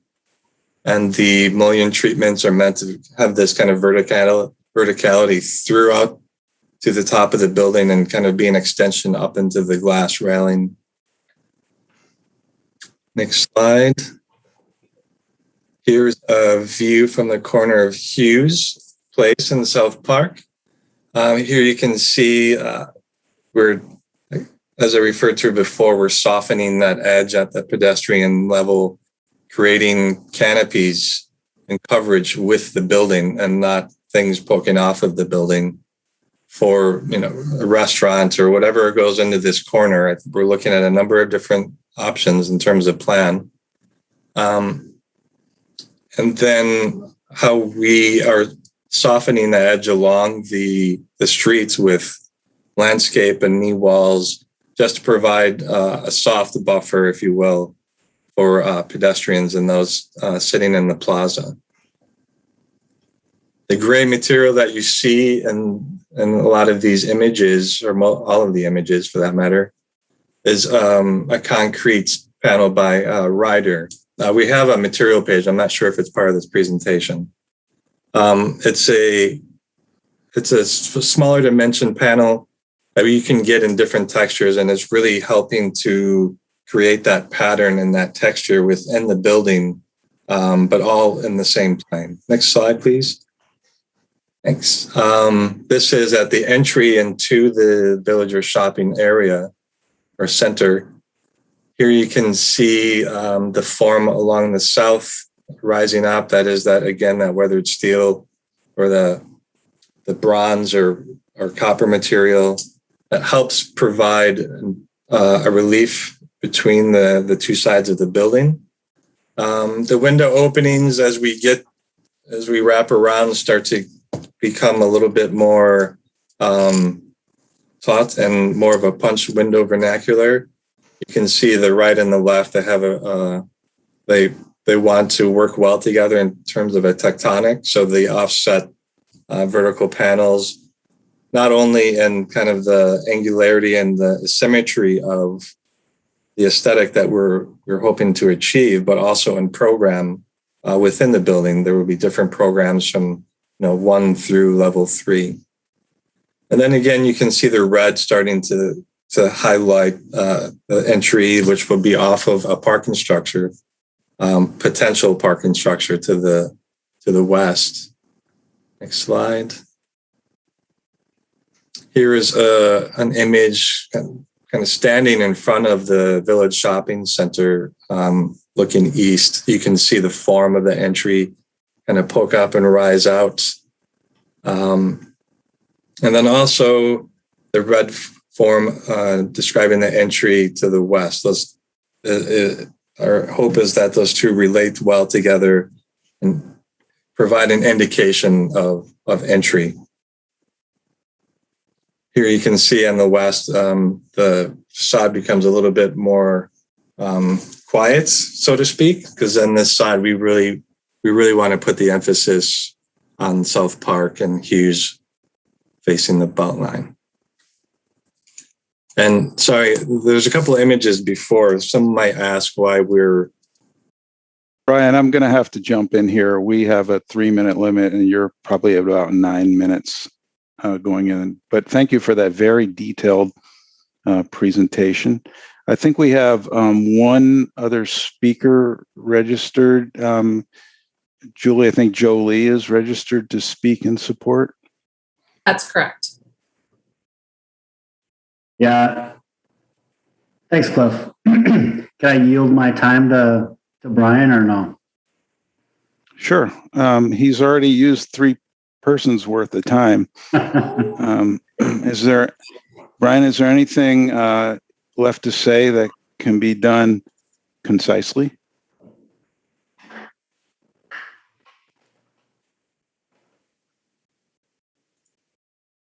Brian, you should have a prompt to unmute yourself. No, you cut me off just at the right time. Perfect timing. Okay, Thank great. you. Anything else, Joe? No. With the exception of the black aesthetic, and Brian alluded to another colleague, and I just wanted to mention Rafiq as if he would be allowed to talk about that. He's better equipped to talk about that. It's something that he's studied in depth, and we are applying those concepts to this project, and it's very appropriate to do so. And not sure if he can speak to that or not. I hesitate a little bit. I don't want to introduce any conflict of interest here. Well, I'm going to open it up to the commission if there's no other speakers, but certainly it's a very compelling design and a very interesting project. And so we think maybe that'd be fine. Yeah, I think maybe we can have a little bit more of an open discussion as the commissioners ask and provide their comments. Okay, Craig. Thanks, Cliff. This is a really exciting project. Wow. I don't know if there's anything more to say, but wow, you guys did a tremendous job. I love everything about it. Looking at the programming and how you did the design, I'm amazed at how well the programming fits in, and you really can't see what's happening behind it. It fits all well and very together. And probably the last thing you want to hear, but it might be the best, is don't change the thing. It looks great. I want to see it come back in more detail, but maybe that's the worst thing to hear. But don't change the thing. It looks great. Thank you. Yeah, thank you. Let's see, Shane. Yeah, I totally agree. It looks really fantastic.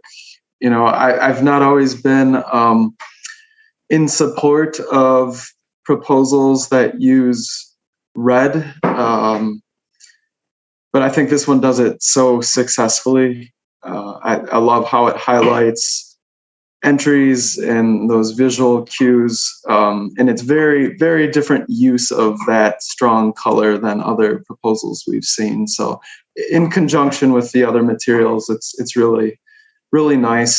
I think the only small comment I had was maybe looking at that drop-off space on the north west, or no, sorry, we're rotated. On the southwest, just the proximity to Hughes Place and kind of pulling in, and whether or not you think you maybe need a little bit more distance to create kind of a safe pull-off condition. So I'm suggesting maybe look at taking the drop off and shifting it north or to the right on the screen as something to look at. But yeah, I love the materials. I love the way it holds that edge along Park Street. And again, kind of that open space and plaza experience connected to the atrium, the indoor-outdoor relationships are all really nice. Thank you. Tom. Thank you, Cliff. Would have to concur. Very exciting design. First time I saw it, I thought, I wish everything coming before us was this engaging as design goes. Question. I know this takes away a significant component of parking that currently serves the rest of the villager and Goodman South Madison Library, et cetera. And I understand that the city is going to do a parking garage on site. Can you just confirm two things? The location of that, I believe it's directly to the, I guess, north of this, but the location and the sequencing. When does the garage get built versus the hub? The hub will probably be going up before the parking garage, and it is in that area that's being highlighted now. Now, that's not part of our project at all. It's a completely separate project from us. And from what we understand, we aren't required to provide, we don't have a minimum for parking on this site. So we're kind of ignoring it right now, I guess you can say to a degree. Okay. The concern actually has to do with the Goodman South Madison Library and of course all the other functions in the villager, but it will be particularly impacted by the location of the hub. So just knowing when the parking garage is coming, I realize it's a city project is my understanding, but the sequencing will be important to accommodating all the users of this site. Kevin would be a really good source for that answer. Put Kevin on the spot, please. I mean, Kevin. No, I mean, I don't have too much to add. I don't know the exact timing. It's an effort that's going. City real estate and other agencies are talking about that ramp. So it would be a subsequent project, or was it necessarily? It would be likely coming after this one. This one is got a pretty quick turnaround in terms of when it's scheduled to be back before this commission for its review. So I can say I don't know the exact dates of when the ramp is going forward, but that would be after I would anticipate this project comes back to UBC for final review. Okay. Well, thank you. Thank you. I have a question with regard to the urban design guideline that I believe states that it's in a guideline, I believe, that states there should be a step back above the third floor for buildings, 4 stories. How's that being handled?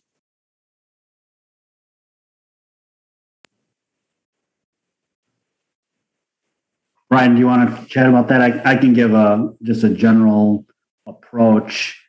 It is a guideline, Cliff, and we viewed the design of this building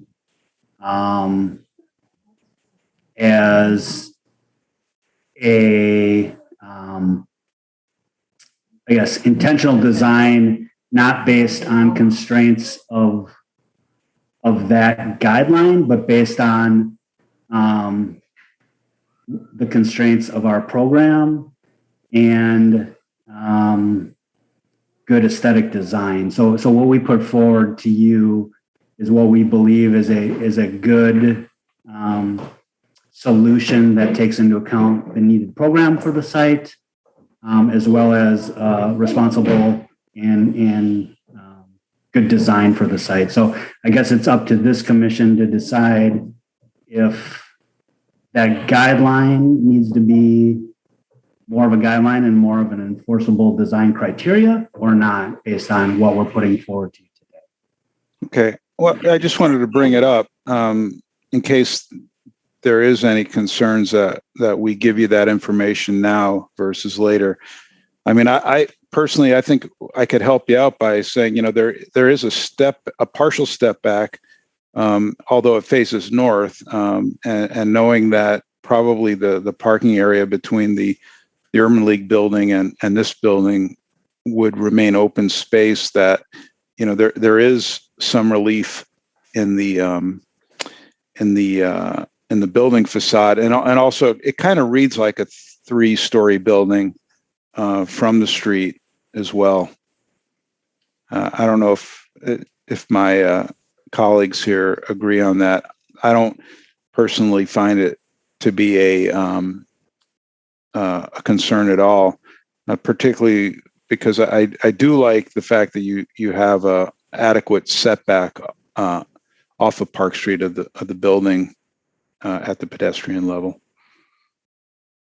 If I might add to that just really quickly, can we go to the image from Park Street? Yeah. So it was very important for us to make sure that volume felt all the way through, so that atrium reads, like we said, from the inside and from the outside. And we also think that like that canopy there, even though it's not, a full building form, you can almost imagine it going to the ground to some degree. So there is some reading of a setback there, even if it isn't like a formal setback from that space. Yeah. The other thing that we looked at I was thinking too. The other thing that we looked at was down Park Street. There's multiple examples, UW Health, SSM, and many apartments that are 5 stories and don't have any setbacks at the third story either. Okay. Let's see, Craig, did you have your hand raised? Yes, you do. Thanks, Cliff. I was just going to expand upon that, but I think it's been maybe addressed enough. But on the setback as well, as we talk about, this is also there's really no backside to this building, which I've been looking at it more and more, which I forgot to address before, but it's well designed all the way around, which is one of the harder things to do in a building, especially a site like this too. So I think that's another thing as we talk about or see further development of this is another challenge on a site like this to actually have 4 front sides to the building, because it will be accessed all the way around. Good. Russell.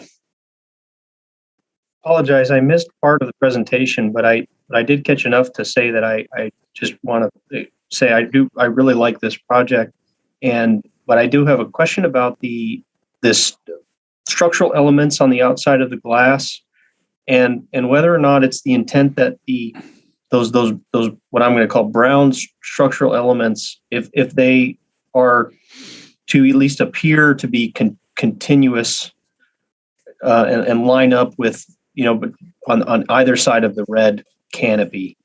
It's hard to tell from the rendering if that's what's happening or if they're a little bit offset. Yeah, this is Brian. They are intended to be continuous. That form is meant to read through to the third floor. Okay. The canopy kind of embracing the atrium and entry. I really like that it is that way, so I just wanted to express that. Yeah, thank you.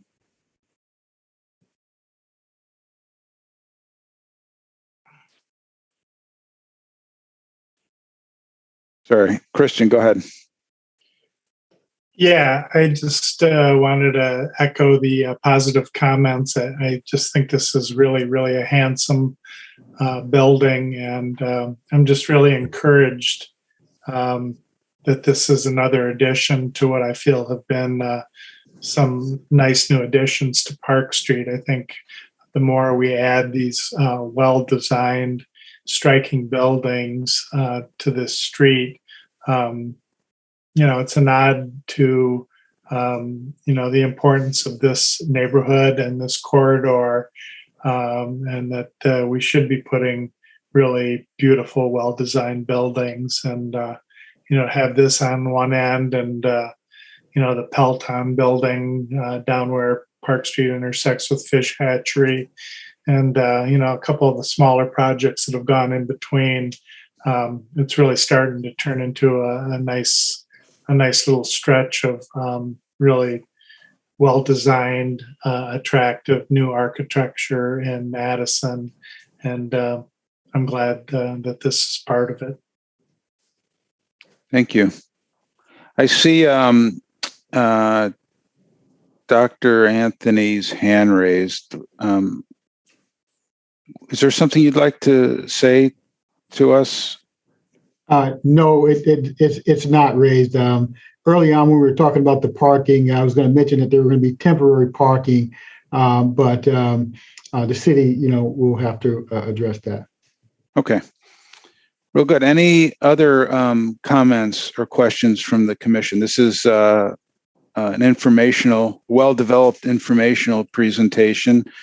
Looks like it's nothing but thumbs up. And so if there's no other questions or comments, thank you very much for the detailed presentation. And we really look forward to seeing it one more time as we send you on your way to reality here. Very nice project. Thank you all very much. Thank you. Yep. Thank you. Okay, that brings us to the end of our meeting. We have business by members and secretary report. I know that Kevin did have one or two things he wanted to mention, and thank you very much, Kevin, for helping us get through the meeting this afternoon. Well, thanks for your patience here. It was my first foray in quite a while, certainly virtual, helping out in this role. So I will do my best, for the foreseeable future to help out the role. But if there's anything, I need here, or if you need anything, please reach out. Feedback is most helpful. If we're at the Secretary's report, I just have one quick item, and it's essentially a sneak preview of something we can talk about in depth and perhaps put on the next agenda. But we're at the point at the city right now that boards, committees, and commissions are being asked to evaluate kind of their future. And right now, just to give the commission an update, what we're hearing from city leadership is that boards, commissions, and committees, like the Urban Design Commission, are assumed to be virtual going forward. And that would be, past into September and beyond, unless the commission itself decides after December and takes a formal motion that it decides that it wants to be in person. And that wouldn't happen before September, but it would be up to the commission to take that vote. And from there, if there's a vote to do something different, then it goes to, I believe, the mayor and the council president to formally, I guess, approve any deviations. So just as a heads up, then we're virtual for at least through September, and we can have the commission vote to kind of state their preference after that. As I understand it, though, if informally we say we're okay with that, then we don't need to affirm that through a vote, do we? I don't believe so. No, I can double check to see if there's more specific guidance from the mayor's office, but I think the default is to stay virtual unless there's a move to do something different. Which I guess. So we have a couple of members missing or excused absences today, but I will be wanting to take the temperature of all of our commission members to see if there's any objections to that, and if there is a strong enough objection and wanting to go back to in person, then indeed we would vote on it. I have a question. Yeah. And I'm sure people can already figure out what I'm going to say, but if we stay virtual, do we keep this shorter meetings like this? Because we've been on a roll lately. So whatever we got to do to keep those, I'm in support of. Well, I don't know if there's a direct correlation there. However, it doesn't look like you're at home right now, but it could be a short commute to your bedroom after the a shorter commute to your bedroom after a late meeting. You missed a really nice presentation, by the way, Rafiq. I heard it went pretty well. Russell. Curious whether a hybrid model has been discussed at all, Kevin, and what that might look like. But anyway. Yeah, we can talk in more depth if we put it on the agenda, but quickly to that question, it's been discussed technologically. It's not an option, do a hybrid. Okay. At this point. All right. I see Stefan wants to stay out of this. I am not authorized to talk about this. Okay. All right. Any Cliff, does this mean that you're going to give up your baking permanently? Is that what we're talking about, or is there going to be some sort of remote delivery option? That's a good question, because I've only recently given it up because of the hot weather. We'll have to take turns. Remote delivery. Julie. Well, Julie knows the way to everybody's house. Maybe I could drop them off. And see if they made it. Okay. Any other business? Oh, Russell, let's see. Go ahead. Yeah, I did have one more, and we may not know much. I think a lot of us were probably following the Common Council's vote on the zoning changes related to housing and the process that some of those projects are going to be anticipated. Do we know at this point whether there's any impact to our commission? Way too early to tell, or there wouldn't be those ordinances that I can think of. I don't believe would have any direct impact on projects that would come to the Urban Design Commission. Essentially, what they did was change elements of the zoning code, making some uses that required a conditional use approval permitted, but there were no alterations to Urban Design Commission or some of the other projects like we saw tonight that would be that are require advisory recommendations. So there wouldn't be any direct changes to this body that I would anticipate based on the council's action from a few weeks ago. Okay, thank you.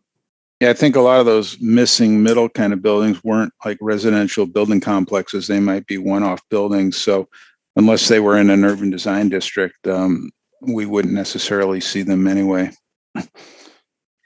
Okay, any other business by members? Okay, seeing none. Thanks again, Stefan, Kevin. We appreciate the the double duty. Thanks a lot again, Julie, as well. And we'll see everybody in a couple of weeks. Good night. Yeah, bye. Thank you all.